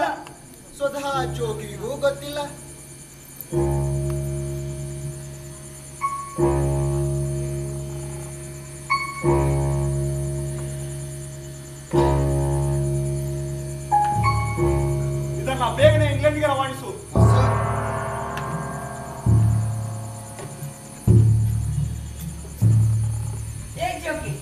ಈ ಅಂಗ್ರೇಜಿ ಸಾಹೇಬ ನಿನ್ನ ಹಿಂದೆ ಹಿಂದೆ ಹೋರಿ ಬೆನ್ನು ಹತ್ತಿದ ಹಾಗೆ ಬೆನ್ನು ಹತ್ತಿರ್ತಾನೆ. ಅವನಿಗೆ ಯಾವ ವಶೀಕರಣ ಮಾಡಿದೆ? ನೀನಂತೂ ದೊಂಬರಾಟದ ನಟಿ. ನಿಮ್ಮಪ್ಪಗೂ ಜಾದುಗಿದು ಏನು ಗೊತ್ತಿದ್ದಿಲ್ಲ, ಆತನು ದೊಂಬರಾಟದ ನಟ. ನೀನೆಲ್ಲಿಂದ ಕಲಿತೆ ಈ ಬಂಗಾಳಿ ಜಾದು? ಈ ಸಾಹೇಬ ನಿನ್ನ ಸೆರಗೆ ಬಿಡೋದಿಲ್ವಲ್ಲ? ಹುಷಾರಮ್ಮ, ಹುಷಾರು. ನಿಜ,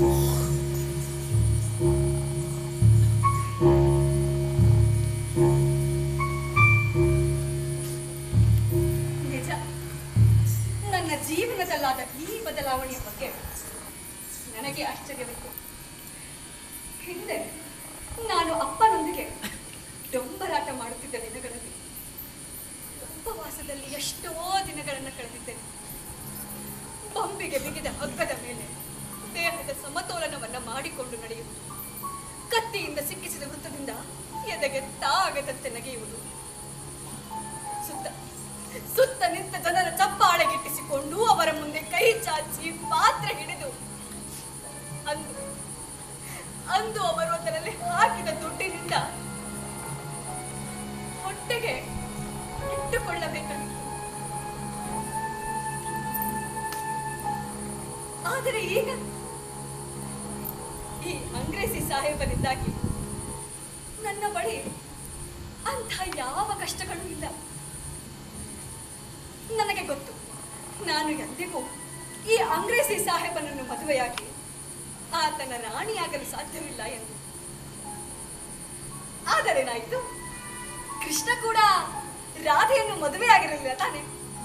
ನಾನು ಹಾಗೆ ಈ ಅಂಗ್ರೇಸಿ ಸಾಹೇಬನ ರಾಧೆಯಾಗೆ ಇರ್ತೇನೆ. ಶೋಕಿ ಅಮ್ಮ, ನಿನ್ಗೊಂದು ಮುಖ್ಯವಾದ ವಿಷಯ ಹೇಳಬೇಕಾಗಿದೆ ಮಗಳೇ. ಕುಳಿತುಕೋ. ಏನಮ್ಮ? ನಾನು ಹೇಳುವ ಮಾತನ್ನ ನಡೆಸಿಕೊಡ್ತೀನಿ. ಖಂಡಿತವಾಗೂ ನಡೆಸ್ಕೊಡ್ತೀನಿ.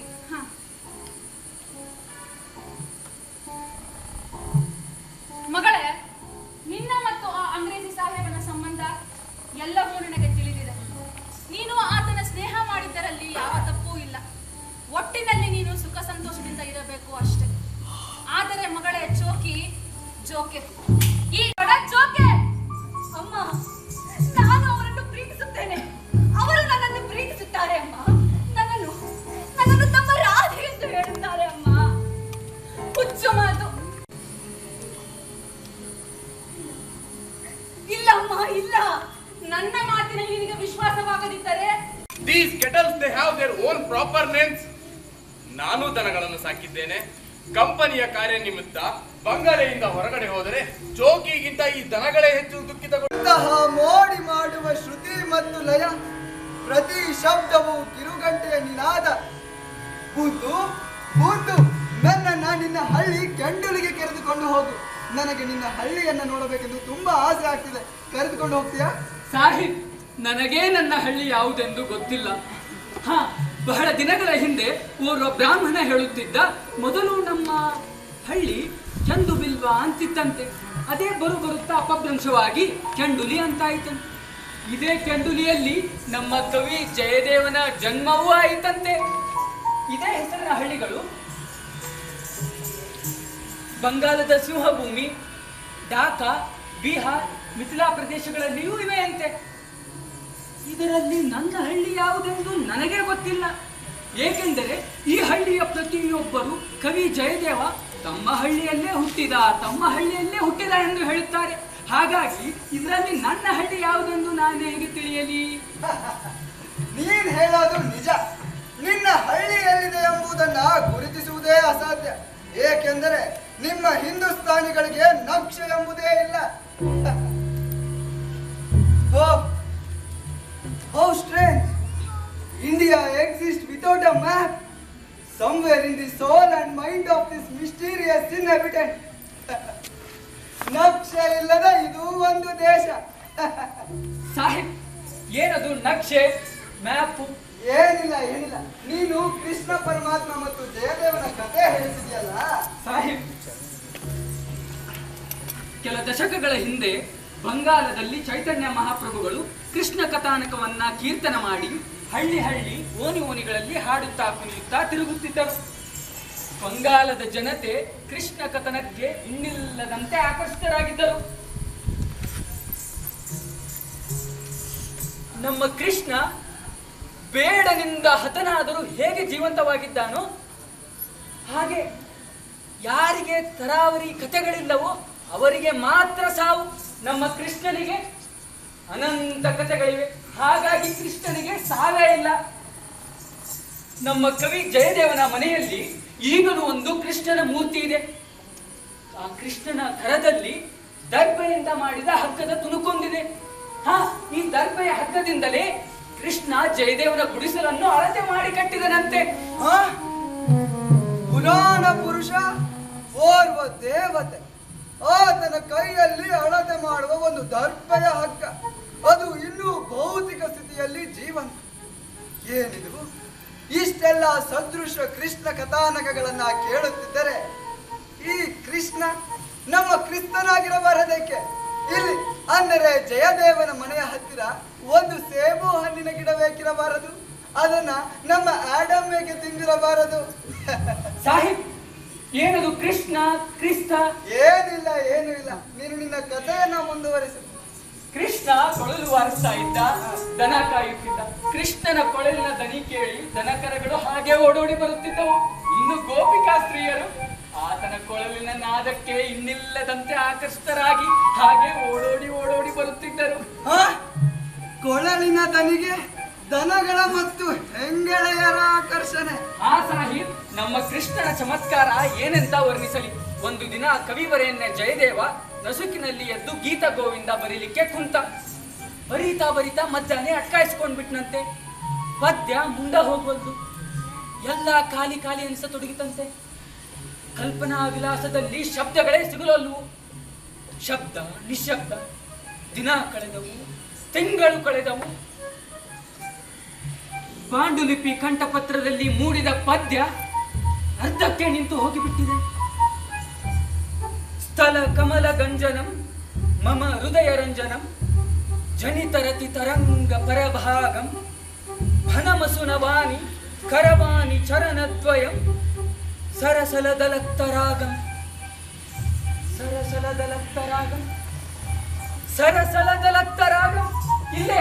ಇಲ್ಲೇ ಕವಿ ಜಯದೇವನ ಪದ್ಯ ಅರ್ಥಕ್ಕೆ ನಿಂತು ಹೋಗಿ ಪದಪುಂಜಗಳಿಗಾಗಿ ಒದ್ದಾಡಿದ್ದು.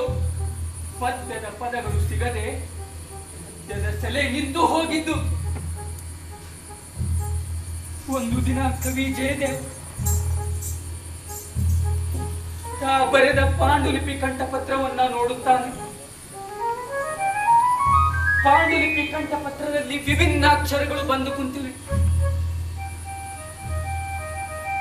ಸ್ಮರ ಗರಲ ಖಂಡನಂ ಮಮ ಶಿರಸಿ ಮಂಡನಂ ದೇಹಿ ಪದ ಪಲ್ಲವ ಮುದಾರಂ ದೇಹಿ ಪದ ಪಲ್ಲವ ಮುದಾರಂ ದೇಹಿ ಪದ ಪಲ್ಲವ ಮುದಾರಂ ಸ್ಥಳ ಕಮಲ ಗಂಜನಂ ಮಮ ಹೃದಯ ರಂಜನಂ ಸ್ಥಳ ಕಮಲ ಗಂಜನಂ ಮಮ ಹೃದಯ ರಂಜನಂ ಜನಿತರತಿ ತರಂಗ ಪರಭಾಗಂ ಜನಿತರತಿ ತರಂಗ ಪರಭಾಗಂ ಭಣಮಸೃಣವಾಣಿ ಕರವಾಣಿ ಚರಣದ್ವಯಂ ಸರಸಲದಲತ್ತರಾಗಂ ಸರಸಲದಲತ್ತರಾಗಂ ಸ್ಮರಗರಲ ಖಂಡನಂ ಮಮ ಶಿರಸಿ ಮಂಡನಂ ಸ್ಮರಗರಲ ಖಂಡನಂ ಮಮ ಶಿರಸಿ ಮಂಡನಂ ದೇಹಿ ಪದ ಪಲ್ಲವ ಮುದಾರಂ ದೇಹಿ ಪದ ಪಲ್ಲವ ಮುದಾರಂ ದೇಹಿ ಪದ ಪಲ್ಲವ ಮುದಾರಂ. ಜಯದೇವ ಉತ್ಕಂಠಿತನಾಗಿ ದೇಹಿ ಪದ ಪಲ್ಲವ ಮುದಾರಂ ದೇಹಿ ಪದ ಪಲ್ಲವ ಮುದಾರಂ ಎಂದು ಕೃಷ್ಣನ ಮೂರ್ತಿಯ ಹತ್ತಿರ ಹೋಗಿ ನೋಡಿದ. ಎಡಗೈಯಲ್ಲಿದ್ದ ತರ್ಪೆಯ ಹಗ್ಗದ ತುಂಡು ಹಾಗೇ ಇತ್ತು. ಆದರೆ ಬಲಗೈ ತೋರು ಬೆರಳಿಗೆ ಲೆಕ್ಕನಿಕೆಯ ಮಸಿ ಹತ್ತಿತ್ತು. ಆನಂದ ಮತ್ತು ಆಶ್ಚರ್ಯಚಕಿತನಾಗಿ ಪದಚರಣಗಳನ್ನು ಪಠಿಸುತ್ತಾ ಗೋವಿಂದ ಗೋಪಾಲ ಮುಕುಂದ ಮುರಾರೆ ಪದ್ಯದ ಚರಣಗಳನ್ನು ನೀನು ಬರೆದೆಯಾ ತಂದೆ, ಪದ್ಯದ ಚರಣಗಳನ್ನು ನೀನು ಬರೆದೆಯಾ ತಂದೆ, ಪರಮಾತ್ಮ ಎಂದು ಹಾಡುತ್ತಾ ಕುಣಿಯುತ್ತಾ ಕೃಷ್ಣನಿಗೆ ಸಾಷ್ಟಾಂಗ ನಮಸ್ಕಾರ ಮಾಡಿ ಜಯದೇವನ ಕಂಗಳು ದೇವಗೊಂಡಿದ್ದವು. ದೇಹಿ ಪದ ಪಲ್ಲವ ಮುದಾರಂ ದೇಹಿ ಪದ ಪಲ್ಲವ ಮುದಾರಂ ದೇಹಿ ಪದ ಪಲ್ಲವ ಮುದಾರಂ.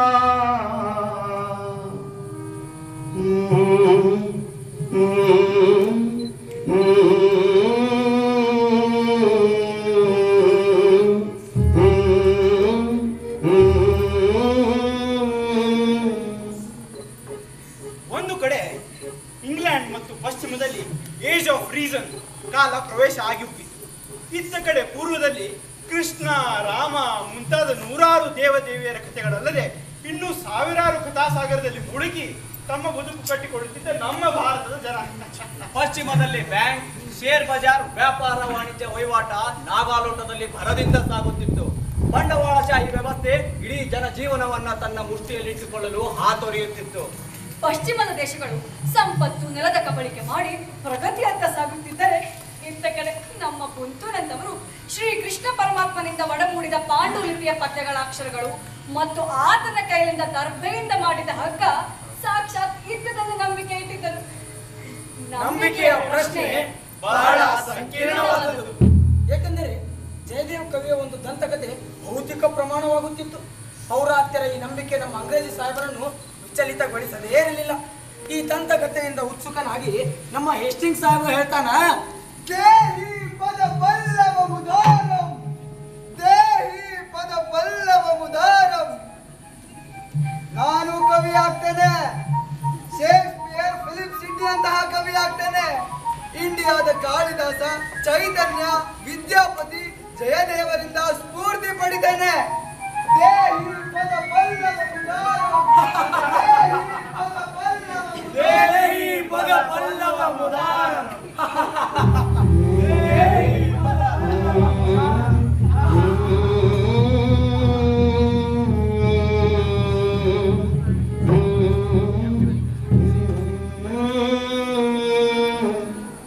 ಬ್ರಿಟಿಷರಿಗೆ ಭಾನುವಾರದ ರಜಾ ದಿನ ಅಂದಾಗ ಸಹಜವಾಗಿಯೇ ಮೋಜು ಮಸ್ತಿ ಮಾಡುವ ದಿನ. ಈಗಲೂ ನಾವು ಅದನ್ನೇ ಪ್ರಾಮಾಣಿಕರಾಗಿ ಪಾಲಿಸಿಕೊಂಡು ಬಂದಿದ್ದೇವೆ. ಯಾಕೆ ಗೊತ್ತಿಲ್ಲ, ಎಲ್ಲ ಬ್ರಿಟಿಷರು ಹಾಕಿಕೊಟ್ಟ ಪಾಠ ಅಷ್ಟೇ. ಅಂಗ್ರೇಜಿ ಸಾಹೇಬರಿಗಾಗಿ ನಿರ್ಮಿಸಿದ ಗಾರ್ಡನ್ ನಲ್ಲಿ ಮಟ್ಟಸವಾಗಿ ಕುರ್ಚಿ ಹಾಕಿದ್ದು ಅಲ್ಲಿದ್ದ ಎಲ್ಲಾ ಹಿರಿಯ ಅಂಗ್ರೇಜಿ ಸಾಹೇಬರುಗಳಿಗೆ ವಿದೇಶಿ ವಿಸ್ಕಿ, ಬ್ರ್ಯಾಂಡಿ, ವೈನ್ ಅನ್ನು ಸರಬರಾಜು ಮಾಡಲಾಗುತ್ತಿತ್ತು. ಅಲ್ಲಿಯೇ ಇದ್ದ ವಿದೇಶಿ ಸರ್ಕಾರದ ನೌಕರರಿಗೂ ಅಂದು ವಿದೇಶಿ ಮಧ್ಯೆ ಹೀರುವ ಯೋಗ. ಮಿಕ್ಕ ದಿನಗಳಲ್ಲಿ ಮಾತ್ರ ಫಾರಸಿ, ಸಿರಾಜ ಪ್ರದೇಶದ ಸಾದಾ ಮದ್ಯ ಅಥವಾ ನಮ್ ಕಂಟ್ರಿ ಸಾರ ಎಂದಾರಲ್ಲ, ಅದೇ ಎಲ್ಲರಿಗೂ ಗತಿ. ಕೇಸರಿಯ ಪರಿಮಳದಿಂದ ಕೂಡಿ ಘಮ್ ಎಂದು ನಾಸಿಕದ ಹೊಳ್ಳೆಗಳಿಗೆ ಸೋಕುವ ಸುವಾಸನೆಯುಳ್ಳ ಬಾಸಮತಿ ಅಕ್ಕಿಯ ಕುಷ್ಕ, ಪಲಾವ್, ತುಪ್ಪದಲ್ಲೇ ಅದ್ದಿ ಸ್ವದೇಶಿ ಮಸಾಲೆಯಲ್ಲಿ ಅದ್ದಿ ಹುರಿದ ನಾಟಿ ಕೋಳಿಯ ಕಾಲು ತುಂಡು, ಬಾದಾಮಿ, ಗೋಡಂಬಿ, ಮನುಕ ಹಾಕಿ ತುಪ್ಪದಲ್ಲೇ ಮಾಡಿದ ಮಟನ್ ಬಿರಿಯಾನಿ, ದಮ್ ಬಿರಿಯಾನಿ, ಒಂದೇ ಎರಡೇ 10 ತರಾವರಿ ಮಾಂಸದ ಅಡಿಗೆಗಳನ್ನು ಮಾಡುವುದರಲ್ಲಿ ನಾನು ಅಬ್ದುಲ್ ಖಾದರ್ ಸಿದ್ಧಹಸ್ತ. ಶರಾಬು ಜೊತೆಗೆ ಕಬಾಬಿನ ರುಚಿ ಇಮ್ಮಡಿಗೊಳ್ಳುತ್ತದೆ. ವಿವಿಧ ಖಾದ್ಯಗಳಿಗೆ ನಾನು ಅಂತಿಮವಾಗಿ ಒತ್ತುವ ನನ್ನ ಒಗ್ಗರಣೆಯ ಸಿಕ್ಕಾದಿಂದಾಗಿ ಇಡೀ ಅಂಗ್ರೇಜಿ ಕಂಟೋನ್ಮೆಂಟ್ ಆವರಣದ ತುಂಬೆಲ್ಲ ಗಮ್ ಎಂದು ವಾಸನೆ ಹರಡುತ್ತಿದ್ದು ಕೆಳದರ್ಜಿ ನೌಕರರು ಆ ವಾಸನೆಯನ್ನು ನಾಸಿಕ ಹಿಗ್ಗಿಸಿ ಆಘ್ರಾಣಿಸಿಯೇ ಸ್ವರ್ಗ ಸುಖ ಪಡೆಯುತ್ತಿದ್ದರು. ಆದ್ರೇನ್ ಮಾಡೋದು, ಇಷ್ಟೆಲ್ಲ ವೆರೈಟಿ ಅಡುಗೆಗಳಿದ್ದರು ಗೋಮಾಂಸ, ಬೀಫ್ ಸಿಗುವ ಭಾಗ್ಯ ಮಾತ್ರ ಅಪರೂಪ ಅಷ್ಟೇ ಅಲ್ಲ, ಅಸಾಧ್ಯವೂ ಆಗಿತ್ತು. ಭಾರತೀಯರು ಗೋವುಗಳನ್ನ ದೇವರೆಂದು ಪೂಜಿಸ್ತಾರೆ. ಅವುಗಳನ್ನು ಮನೆ ಅಂಗಳದಲ್ಲಿ ಕಟ್ಟುತ್ತಾರೆ. ಅವುಗಳ ಹಣೆಗೆ ಕುಂಕುಮ ತಿಲಕವಿಟ್ಟು ಪೂಜಿಸುತ್ತಾರೆ. ಅವುಗಳ ಹಾಲನ್ನು ಪವಿತ್ರ ಭಾವನೆಯಿಂದ ತಾಯಿಯ ಹಾಲು ಎಂದೇ ಕುಡಿತಾರೆ.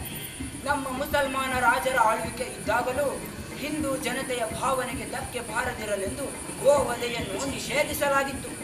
ಒಮ್ಮೆ ಏನಾದಪ್ಪ ಅಂದ್ರ ಪಾಟ್ನಾದ ನವಾಬನ ದರ್ಬಾರದಲ್ಲಿ ಮಸ್ತ ಮೈಫಿಲ್ ಗುಂಡು ಪಾರ್ಟಿ ನಡೆದಿತ್ತು. ಕಂಪನಿ ಏಜೆಂಟ್ ಏನಿಸ್ ಎಂಬಾತ ನಮ್ಮ ನವಾಬಗ ವಿದೇಶಿ ಮಧ್ಯೆ ಕಂಠ ಪೂರ್ತಿ ಕುಡಿಸಿದ. ನಮ್ಮ ನವಾಬಗ ಫುಲ್ ನಶೆ ಏರೋದು. ಕೆಸರಾಗಿನ ಕಂಬದ ಹಂಗ ನಮ್ಮ ನವಾಬ ಇದ್ದಾಗ ಜೋಲಿ ಹೊಡಿತಿದ್ದ. ನಮ್ಮ ನವಾಬನ ಈ ಫುಲ್ ನಶೆ ಏರುತ್ತಿದ್ದನ್ನ ನೋಡಿ ಏನಿಸ್ ಸಾಹೇಬ ಹೇಳ್ದ, ಯುವರ್ ಹೈನೆಸ್, ನೀವು ನಿಮ್ ಜನ ಹೇಗೂ ಗೋಮಾಂಸ ಭಕ್ಷಕರು, ಮತ್ತು ನಾವು ತಿಂತೀವಿ ಅಂದಾಗ ಈ ಗೋವಧೆ ನಿಷೇಧದ ಕಾಯ್ದೆಯನ್ನ ಯಾಕೆ ರದ್ದು ಮಾಡಬಾರ್ದು? ಹೇ ಮಿಸ್ಟರ್ ರೇಲಿ ಸಾಹೇಬ, ನೀವು ಕಂಪನಿ ಸರ್ಕಾರದವರು, ವಿದೇಶಿಯರು, ಅಲ್ಲಿಂದ ಇಲ್ಲಿಗೆ ವ್ಯಾಪಾರ ಮಾಡೋಕೆ ಬಂದವರು. ಆಗ ನಾವ್ ಹಿಂಗಲ್ಪ, ಇಲ್ಲೇ ಹುಟ್ಟಿ ಇಲ್ಲೇ ಬೆಳೆದ ಕೊನೆಗೆ ಇಲ್ಲೇ ಮಣ್ಣಾಗವ್ರು. ಇಲ್ಲೇ ಇದ್ ನಾವು ಇಲ್ಲಿನ ಜನರ ಭಾವನೆಗಳಿಗೆ, ನಂಬಿಕೆಗಳಿಗೆ ಗೌರವ ಕೊಡ್ಬೇಕಾಗ್ತದ. ಅವ ಹಿಂದೂನ ಇರ್ಲಿ, ಮುಸಲ್ಮಾನನ ಇರ್ಲಿ, ತಿಳಿತೇನಪ್ಪ, Eliza, your highness, you are mistaking me. ಈ ಗೋಮಾತೆಯನ್ನ ಪೂಜೆ ಮಾಡೋ ಹಿಂದೂಗಳು ನಿಮಗೆ ಕಾಫಿರಲ್ಲವೇ? ಅವ್ರ ಮೇಲಕ್ಕೆ ಅಷ್ಟು ಕಬ್ಬುಲಾತಿ. ತಾವು ಈ ಕಾಫಿರರ ಮರ್ಜಿ ಹಿಡಿದು ಕಾನೂನು ರೂಪಿಸಿ ಆಡಳಿತ ಮಾಡಬೇಕಾ? ಮಿಸ್ಟರ್ ಎಲಿಸಾ, ಗೋ ಪೂಜೆ ಮಾಡೋ ಹಿಂದೂಗಳು ಕಾಫಿರರಲ್ಲ. ನಾವು ಕಾಫಿರರು. ಮೊಹಮ್ಮದ್ ಹಜರತ್ನ ರೀತಿ ರಿವಾಜುಗಳನ್ನು ಗಾಳಿಗೆ ತೂರಿ ನಿಮ್ಮ ಮುಂದೆ ನಿರ್ಲಜ್ಜರಾಗಿ ಕುಳಿತುಕೊಂಡು ನೀವು ಕೊಟ್ಟ ಈ ಮದ್ಯ ಹೇಳ್ತಿದೀವಲ್ಲ, ನಾವು ಕಾಫಿರರು. ತಿಳಿತೇನ್ಪ ಎಲಿ ಸಾಹೇಬ?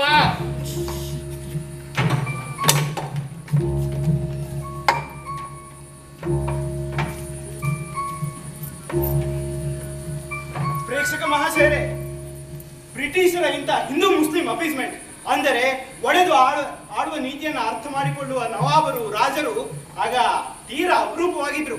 ಮತ್ತೆ ಬ್ರಿಟಿಷರನ್ನು ಓಲೈಸುವ ಹಿಂದೂ ರಾಜರು, ಜಮೀನ್ದಾರರಿಗೆ ಏನು ಕಡಿಮೆ ಇರಲಿಲ್ಲ. ಆಗ ಬ್ರಿಟಿಷ್ ಹಸ್ತಕರು ಅಥವಾ ಚಮಚಗಳು ಹಿಂದೂ ಮುಸಲ್ಮಾನ್ ಇಬ್ಬರಲ್ಲಿಯೂ ಸಮಾನವಾಗಿದ್ರು. ಹೀಗಿದ್ದ ಶ್ರೀಮಂತ ವರ್ಗಕ್ಕೆ ಸೇರಿದ 3 ಹಿಂದೂ ಕುಟುಂಬಸ್ಥರು ಆಗಾಗ ಅಂಗ್ರೇಜಿ ಆಫೀಸರ್ ಆದ ಡೌನ್ಟೌನ್ ಬಂಗ್ಲೆಯಲ್ಲಿ ಕೊಡುವ ಪಾರ್ಟಿಗಳಲ್ಲಿ ಭಾಗಿಯಾಗುತ್ತಿದ್ದರು. ಅವನನ್ನ ಮೆಚ್ಚಿಸಲೆಂದಲೂ ಹಾಗೆ ಅವನ ಬಲವಂತದಿಂದಲೂ ಹಾಗೆ ದ್ರಾಕ್ಷಾಯಣಿಕೆ ಒಳಗಾಗಿ ಇವರೆಲ್ಲರೂ ಗೋಮಾಂಸವನ್ನು ತಿನ್ನಲು ಪ್ರಾರಂಭಿಸಿದರು. ನಿಜ. ಆ ಶ್ರೀಮಂತ ಹಿಂದೂ ಕುಟುಂಬದವರಲ್ಲಿ ಒಂದು ಕುಟುಂಬದ ಮೋಹಿನಿ ಠಾಕೂರ್ ಎಂಬ ಕುಲೀನ ಸ್ತ್ರೀ ಇಂಗ್ಲಿಷರನ್ನು ಮೆಚ್ಚಿಸಲು ಶೇಕ್ಸ್ಪಿಯರ್ ನಾಟಕದ ಕೆಲ ಸಂಭಾಷಣೆಗಳನ್ನ ಬಾಯ್ಪಾಟ್ ಮಾಡಿದಳು. ಪಕ್ಕಾ ಬ್ರಿಟಿಷ್ ಆಕ್ಸೆಂಟ್ನಂತೆ ಸ್ಪಷ್ಟವಾಗಿ ಹೇಳುತ್ತಿದ್ದಳು. We fail, but screw your courage to the sticking place and will not fail. When Duncan is asleep, where do the rather shall his days our journey soundly invite him? His 2 chamberlains will lie with wine and wasn't so convinced that the memory, the water of the brain shall be a few, and receipt of reason a lambic only. When his finished sleep, they drench nature, lies as in death. What will you and I perform upon the unguarded done? What don't put upon his spongy officers, who shall bear the guilt of a great quest? ಅಕ್ಕ, ಇದು ಯಾವ ನಾಟಕದ್ದು? Shakespeare. Macbeth. Character Lady Macbeth. Oh. All the perfumes of Arabia cannot ಈ ಮೋಹಿನಿ ಠಾಕೂರಳ ತಂದೆಗೆ ಮಿದುನಾಪುರ, ಕಲ್ಕತ್ತಾ ಮತ್ತು ಮಾಲ್ಡಾ ನಗರದಲ್ಲಿ ತಂಬಾಕು ಮತ್ತು ಮೀನು ವ್ಯಾಪಾರ ಮಾಡುವ ಕಾಂಟ್ರಾಕ್ಟ್ ಕಂಪನಿ ಸರ್ಕಾರದಿಂದ ಪಡಿಬೇಕಾಗಿತ್ತು. ಮೋಹಿನಿ ಠಾಕೂರಳಿಗೆ ತನ್ನ ಮನೆತನದ ಸಂಪತ್ತಿನ ವೃದ್ಧಿಗಾಗಿ ಅಂಗ್ರೇಜಿಯವರೊಡನೆ ಈ ಎಲ್ಲ ವಹಿವಾಟವನ್ನು ಬಲು ಜಾಣತನದಿಂದ ಮಾಡಬೇಕಾಗಿತ್ತು. ಏಕೆಂದರೆ ಮಿಕ್ಕ ಠಾಕೂರಗಳ ಉದ್ದೇಶವು ಇಂತಹದ್ದೇ ಯಾವುದಾದ್ರೊಂದು ಆಗಿರ್ತಿತ್ತು. ಆದರೆ ಮೋಹಿನಿ ಠಾಕೂರ್ ಬಲು ಚಾಲಾಕಿ ಹೆಂಗಸು. ತಾನು ಪರಿಶ್ರಮದಿಂದ ಕರಗತ ಮಾಡಿಕೊಂಡ ಶೇಕ್ಸ್ಪಿಯರ್ ನಾಟಕದ ಡೈಲಾಗ್ ಕಂಠಪಾಠವನ್ನು ಆಕೆ ಸಮರ್ಥವಾಗಿ ನಮ್ಮ ಅಂಗ್ರೇಜಿ ಸಾಹೇಬರಾದ ಡೌನ್ಟನ್ ಅನ್ನು ಕಂಪ್ಲೀಟ್ ಡೌನ್ ಮಾಡಲು ಬಳಸಿಕೊಂಡು. ಡೌನ್ಟನ್ ನಂತರ ಫ್ರೆಡ್ರಿಕ್ ಎಂಬಾತ ಆಕೆ ಸೆರೆಗೆ ಅಂಟಿಕೊಂಡಿದ್ದ. ಮೋಹಿನಿ ಆತನಿಂದ ಮೋನಾ ಎಂದು ಹೆಸರು ಕೊಂಡಿಕೊಂಡಳು. Mona darling, I am coming to you. ಮುಂದಿನ ಸರದಿ ಲ್ಯಾಂಟನ್ ಎಂಬ ಯುವ ಅಧಿಕಾರಿಯದು. ಲ್ಯಾಂಟನ್ ಕಂಪನಿಗೆ ಸೇರಿದ ಇಂಗ್ಲೆಂಡ್ನಿಂದ ಬಂದ ನವಯುವಕ. ಅಲ್ಲಿಂದ ಬಂದ ಮೇಲೆ ಆತನ ಸಹಜ ನಾಚಿಕೆಯ ಸ್ವಭಾವದಿಂದಾಗಿ ಸ್ಥಳೀಯ ಹೆಂಗಸರೊಂದಿಗೆ ಸಖ್ಯ ಬೆಳೆಸಲು ಸಾಧ್ಯವಾಗುತ್ತಿರಲಿಲ್ಲ. ಅದು ಹೇಗೋ ಆತನನ್ನು ಮೋಹಿನಿ ಠಾಕೂರ್ ವಶಕ್ಕೆ ಸಿಕ್ಕುಬಿದ್ದ. ತಮಾಷೆ ಎಂದರೆ ಮೋಹಿನಿಯು ಆತನನ್ನ ಪ್ರೀತಿಸತೊಡಗಿದಳು. ಅವರೀರ್ವರ ಪ್ರೇಮ ವ್ಯಾವಹಾರಿಕ ಜಗತ್ತನ್ನೂ ಮೀರಿತ್ತು. Mona darling, Mona, where are you? Mona, I am here. Mona darling. London. Mona darling. Mona, ಮೊನ್ನೆ ನಿನಗೊಂದು ಪದ್ಯ ಹೇಳಿದ್ನಲ್ಲ, ಅದ್ ಹೇಳು. ಯಾವ ಪದ್ಯ? ಅದೇ come live with me, come live with me and be my love, and we will all the pleasures too, that hills and valleys, wells and trees, or steepy mountain peaks, and we will sit upon the rocks, and we will sit upon the rocks, and we will sit upon the rocks, and we will sit upon the rocks. ನಿಜ, ಆಕೆಗೆ downtown ಮತ್ತು ಫೆಡ್ರಿಕರ ಸಂಘ ಪಶುಗಳ ಸಂಘ ಮಾಡಿದಂತೆ ಅನಿಸಿತ್ತು. ಈಗ ಲೆಂಟನ್ನ ಸಂಪರ್ಕ ಆಕೆಗೆ ದೇವತೆ ಸಂಪರ್ಕ ಮಾಡಿದಂತೆ ಅನಿಸುತ್ತದೆ. ದೈಹಿಕ ಸುಖ ಒಂದೇ ಆದರೇನು, ಗಂಡುಗಳ ಮೇಲನದ ಈ ಮಾನಸಿಕ ಅಂತರವನ್ನ ಹೆಣ್ಣು ವ್ಯಾಖ್ಯಾನಿಸುವ ತಾತ್ವಿಕತೆ ಮಾತ್ರ ನಿಗೂಢ. ನಿಜ, ಲೆಂಟನಿಗೆ ಮೋಹಿನಿಯ ಮೋಹ ಇನ್ನಿಲ್ಲದಂತೆ ಆವರಿಸಿಬಿಟ್ಟಿತ್ತು. ಆಕೆಯನ್ನು ಕಾಣಲು ಪದೇ ಪದೇ ಆಕೆ ಮನೆಗೆ ಹೋಗುತ್ತಿದ್ದ. ಮೋಹಿನಿಯ ತಾಯಿಗೆ ತರಹದ ಪಾರಿತೋಷಿಕಗಳನ್ನು ಕೊಡುತ್ತಿದ್ದ. ಆನೆ ದಂತದಿಂದ ಮಾಡಿದ ಮೂರ್ತಿಗಳು, ಫ್ರಾನ್ಸಿನ ಸೆಂಟ್, ಪ್ರಸಾದನ ಸಾಮಗ್ರಿ, ಕಿಮ್ಮತ್ತಿನ ಬಟ್ಟೆ ಬರೆ ಹೀಗೆ ಮತ್ತು ಮಲಬಾರಿನ ಕಾರ್ನೇಲಿ ದೀಪದ ಮುತ್ತು, ರಕ್ತ, ಹವಳ ಹೀಗೆ ವಿವಿಧ ಬಗೆಯ ಪಾರಿತೋಷಿಕಗಳನ್ನು ಕೊಡುತ್ತಿದ್ದ. ಒಂದು ರಾತ್ರಿ ಫ್ರೆಡ್ರಿಕ್ ಮೋಹಿನಿಯನ್ನು ವಿವಸ್ತ್ರಗೊಳಿಸುತ್ತಿದ್ದಂತೆ ಆಕೆ ಅಳಲು ಪ್ರಾರಂಭಿಸಿದಳು. ಇಲ್ಲ,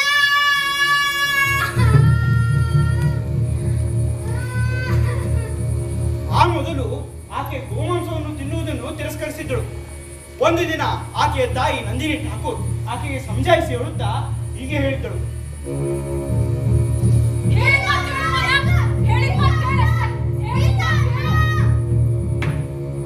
ನೋಡು ಮೋನ, ಜಗತ್ತು ನಾಗಾಲಯದಲ್ಲಿ ಬದಲಾಗ್ತಾ ಇದೆ. ಯುರೋಪಿನಲ್ಲಿ ಔದ್ಯೋಗಿಕ ಕ್ರಾಂತಿ ನಡೆದಿದೆ. ಈಸ್ಟ್ ಇಂಡಿಯಾ ಕಂಪನಿ ಇಡೀ ಭಾರತವನ್ನು ತನ್ನ ತೆಗೆಗೆ ತೆಗೆದುಕೊಳ್ತಾ ಇದೆ. ನೀನು ಸ್ವಲ್ಪ ವಾಸ್ತವವನ್ನ ಅರ್ಥ ಮಾಡಿಕೊಂಡು ನಡೆದರೆ ಜೀವನ ಪೂರ್ತಿ ಮಜವಾಗಿರಬಹುದು. ಅಮ್ಮ, ನನಗೆ ಅನಿಸುತ್ತೆ ಈ ವ್ಯಾಪಾರ ವಾಣಿಜ್ಯದ ಮೋಹದಿಂದಾಗಿ ನಾವು ತುಳಿಯುತ್ತಿರುವ ಹೆಜ್ಜೆಯಿಂದ ನನ್ನ ಅಖಂಡ ಶರೀರದಲ್ಲಿ ಇಂಗ್ಲೆಂಡಿನ ಸಮಸ್ತ ದಿಕ್ಕಿನ ಕೊಳಚೆ ಉಚ್ಚಿಷ್ಟವಾಗಿ ಹರಿತಾ ಇದೆ. ತಂದೆಗೆ ಎಷ್ಟು ಸಂಪತ್ತು ಬೇಕೋ ಸಿಕ್ಕಿದೆಯಲ್ಲ, ಇನ್ನೇನು ಬೇಕು? ನಿಮಗಳ ಆಸೆಗೆ ಕೊನೆ ಇಲ್ಲವೇ?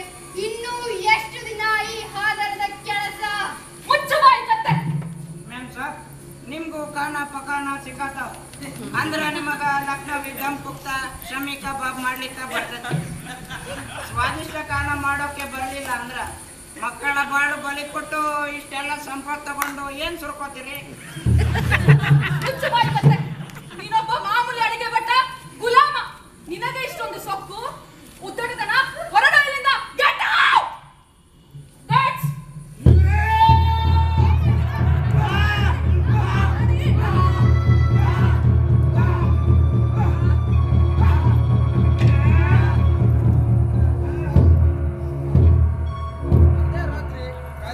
ಕೆಲಸದಿಂದ ತೆಗೆದುಹಾಕಲಾಗುತ್ತದೆ. ಲೆಂಟನ್ ಮತ್ತು ಮೋಹಿನಿ ಇಬ್ಬರು ಪ್ರೇಮಪಾಸದಲ್ಲಿ ಬಿದ್ದು ಹತ್ತಿರವಾಗುತ್ತಿದ್ದನ್ನ ಡೌನ್ಟೌನ್ ಮತ್ತು ಫೆಡ್ರಿಕ್ ಇವರಿವರು ಬಹುಬೇಗನೆ ಗ್ರಹಿಸಿ ಲೆಂಟನ್ಗೆ ಒಂದು ವಾರ್ನಿಂಗ್ ನೋಟಿಸ್ ನೀಡ್ತಾರೆ. ಆತನನ್ನು ಮದ್ರಾಸ್ಗೆ ಟ್ರಾನ್ಸ್ಫರ್ ಮಾಡಲಾಗುತ್ತದೆ.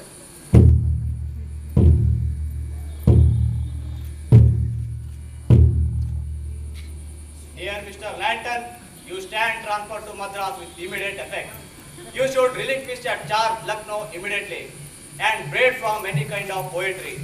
And you are instructed to stay away from local Indian girls and married women and unmarried. Any violation will be damned and sternly. With God wishes you. ಲೆಂಟನ್ ಅನ್ನ ಮದ್ರಾಸ್ಗೆ ವರ್ಗ ಮಾಡಲಾಯಿತು. ಆತನ ಅಗಲಿಕೆ ದುಃಖದಿಂದ ಆತನ ಹೃದಯ ಭಾರವಾಯಿತು. ಹೋಗುವ ಮುನ್ನ ಮೋಹಿನಿಗೆ ಒಂದು ಅಂತಿಮ ಕವಿತೆಯನ್ನು ಬರೆದು ಹೀಗೆ ಅರ್ಪಿಸಿದ. Mona darling, come to me in the dreams that I may live my very life again though cold in death. Come back to me in the dreams that I may give pulse for pulse, breathe for breathe, breathe for breathe, breathe for breathe.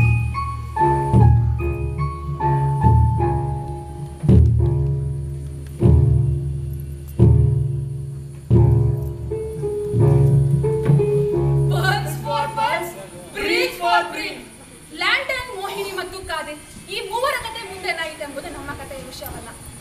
ಲ್ಯಾಂಟನ್ನ ಈ ಕಥೆಯಿಂದ Hastings ಕವಿಯಾಗುವ ಕನಸನ್ನೇನೋ ಕೈಬಿಟ್ಟ ಮತ್ತು ಇಲ್ಲಿಯ ಹುಡುಗರ ಜೊತೆ ಪ್ರೇಮ ಪಾಶದಲ್ಲಿ ಬೀಳಿದಿರಲು ಮನದಲ್ಲಿ ನಿರ್ಧರಿಸಿದ್ದ. ಆದರೆ ವಿಧಿಯ ಆಟವನ್ನ ಬಲ್ಲವರು ಯಾರು?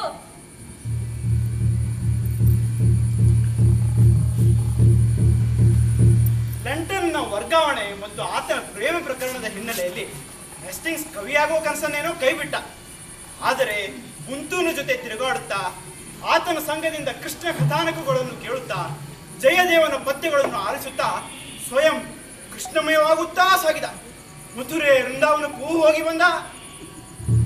ಯಮುನಾ ನದಿಯ ತಟದಲ್ಲಿ ಒಂದು ಸಣ್ಣ ಚಿಲುಮೆಯಲ್ಲಿ ಗಾಂಜಾವನ ತುಂಬಿ ಅಲ್ಲಿ ಸೇರಿದ ಅಘೋರಿಗಳು ಸಾಧು ಸಂತರೊಡಗೂಡಿ ಯಾ ಲಕ್ ನಿರಂಜನ್ ಓ ಬಂ ಬಂ ಬೋಲೆ ಎಂದು ಮೇಲೆ ಶಿವನನ್ನು ಧ್ಯಾನಿಸಿ ಗಾಂಜಾದ ಜೂರಿಯನ್ನು ನಾವಿಗೆ ಸ್ಪರ್ಶಿಸುವಂತೆ ಎಳೆದು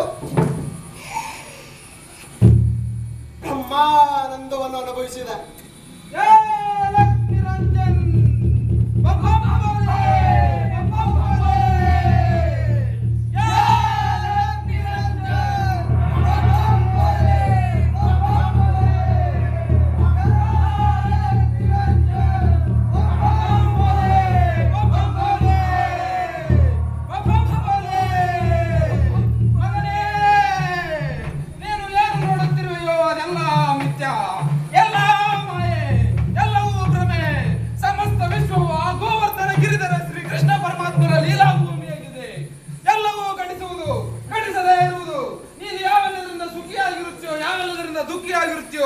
ಎಲ್ಲವೂ ಆ ಕೃಷ್ಣನ ಲೀಲೆಯಾಗಿದೆ. ಆತನ ಭಾವದ ಲೀಲೆ ಅನಿತ್ಯ, ಆದರೆ ಆ ಭಗವಂತನ ಲೀಲೆ ಶಾಶ್ವತ. ನಿರಂಜನ್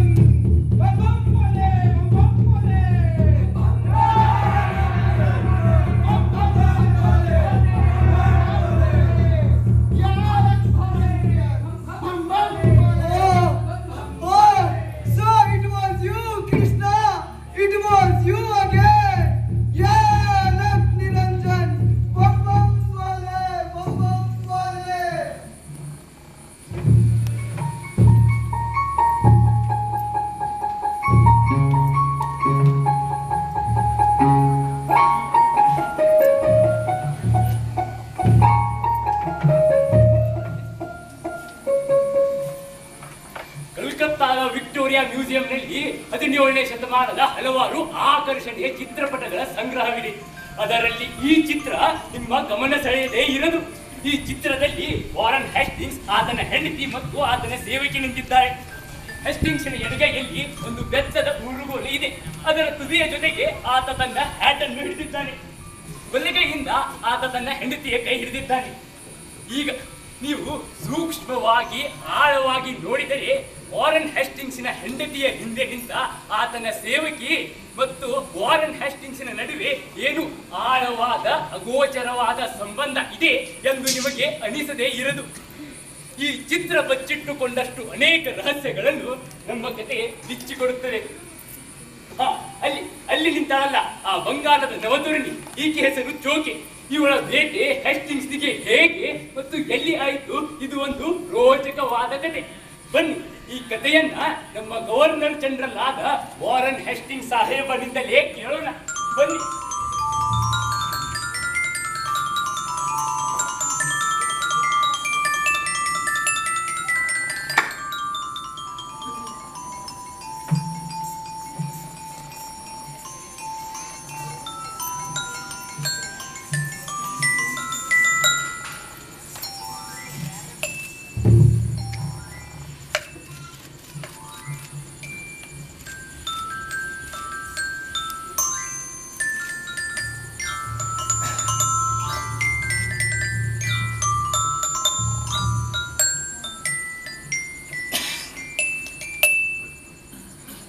ಸನ್ 1772 ಬ್ರಿಟಿಷ್ ಈಸ್ಟ್ ಇಂಡಿಯಾ ಕಂಪನಿಯು ನನ್ನನ್ನು ಕಲ್ಕತ್ತಾಗೆ ಗವರ್ನರ್ ಜನರಲ್ ಅನ್ನಾಗಿ ಮಾಡಿದರು. ನಾನು ಊಹಿಸಿರಲೇ ಇಲ್ಲ ನಾನು ಕಲ್ಕತ್ತಾಗೆ ಗವರ್ನರ್ ಜನರಲ್ ಆಗ್ತೇನೆ ಅಂತ. ನನ್ನ ಗೆಳೆಯ, ನನ್ನ ಆತ್ಮೀಯ ಸ್ನೇಹಿತನಾದ ಬೂಂತು ಹೇಳುತ್ತಿದ್ದ ಕೃಷ್ಣ ಕಥಾನಕ ಲೀಲೆಗಳನ್ನು ಕೇಳುತ್ತಾ ಕೇಳುತ್ತಾ ನನಗೆ ಕೃಷ್ಣನ ಗುಂಗೆ ಹಿಡಿದಿತ್ತು. ಒಂದು ಇಳಿ ಸಂಜೆ ನಾನು ಕೃಷ್ಣನ ವೇಷ ಧರಿಸಿ ಕೊಳಲನ್ನು ಊದುತ್ತಿರುವಾಗ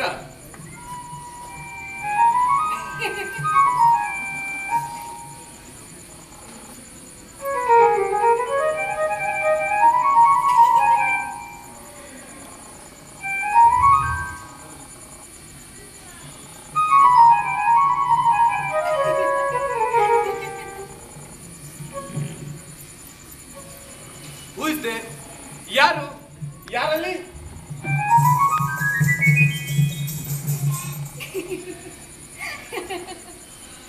ಯಾರು ಯಾರಲ್ಲಿ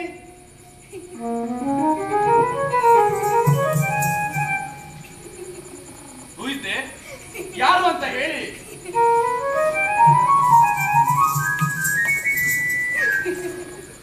ಯಾರು ಯಾರಲ್ಲಿ? ನಾನು ಚೋಕಿ. ಓ ಧನ್ಯ ಅದೇ ಚಿತ್ರ, ಸಂಶಯವೇ ಇಲ್ಲ. ಬೃಂದಾವನದ ಮಂದಿರದ ಗೋಡೆಯ ಮೇಲೆ ಕೆತ್ತಿದ ಚಿತ್ರ. ಕೂಂತು ತೋರಿಸಿದ ಆ ತರುಣಿ ಇವಳೇ, ಅಥವಾ ನನಗೆ ಭ್ರಮೆಯೋ? Am I not in illusion? Is Krishna playing not trick with me? ಇಲ್ಲ, ಕೃಷ್ಣ ನನ್ನೊಡನೆ ಕಣ್ಣು ಮುಚ್ಚಾಲೆ ಆಡುತ್ತಿಲ್ಲ ಅಷ್ಟೇ. ಏ ಹುಡುಗಿ, ನನಗೆ ಗೊತ್ತು ನೀನು ಯಾರು ಎಂದು. ನೀನು ರಾಧೆ ಅಲ್ಲವೇ?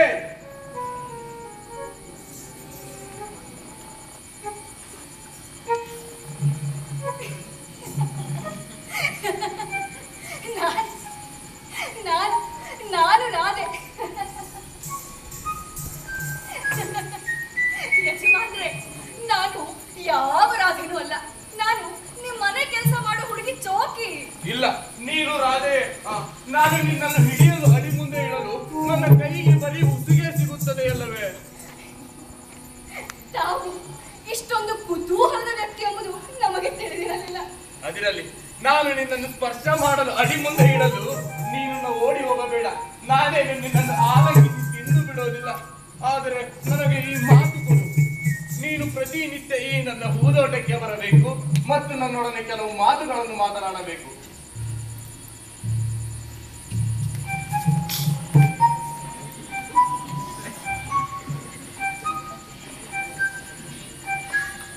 ಬರದೇ ಇರಲು ಮತ್ತೆಲ್ಲಿ ಹೋಗಲಿ? ರಾಧೆ, ರಾಧೆ!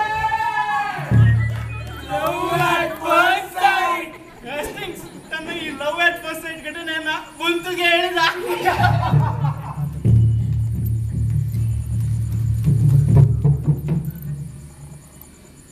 ಸಾಹೇಬ್, ಇದು ನಿಜವೇ? ನೀವು ನಿಜವಾಗಿಯೂ ರಾಧೆಯನ್ನ ನೋಡಿದ್ರ? ಎಸ್ ಬಂತು, ಐ ರಿಯಲಿ ಸಾಹರ್. ರಾಹಿಲ, ಹಾಗಿದ್ರೆ ತಡ ಏಕೆ? ನಡೆಯಿರಿ, ತಕ್ಷಣವೇ ಉದ್ಯಾನವನಕ್ಕೆ ಹೋಗೋಣ.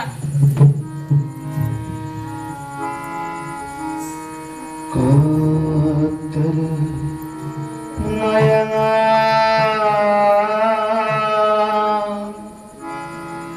ಬಯನ ಕರಿಸುಂದರಿ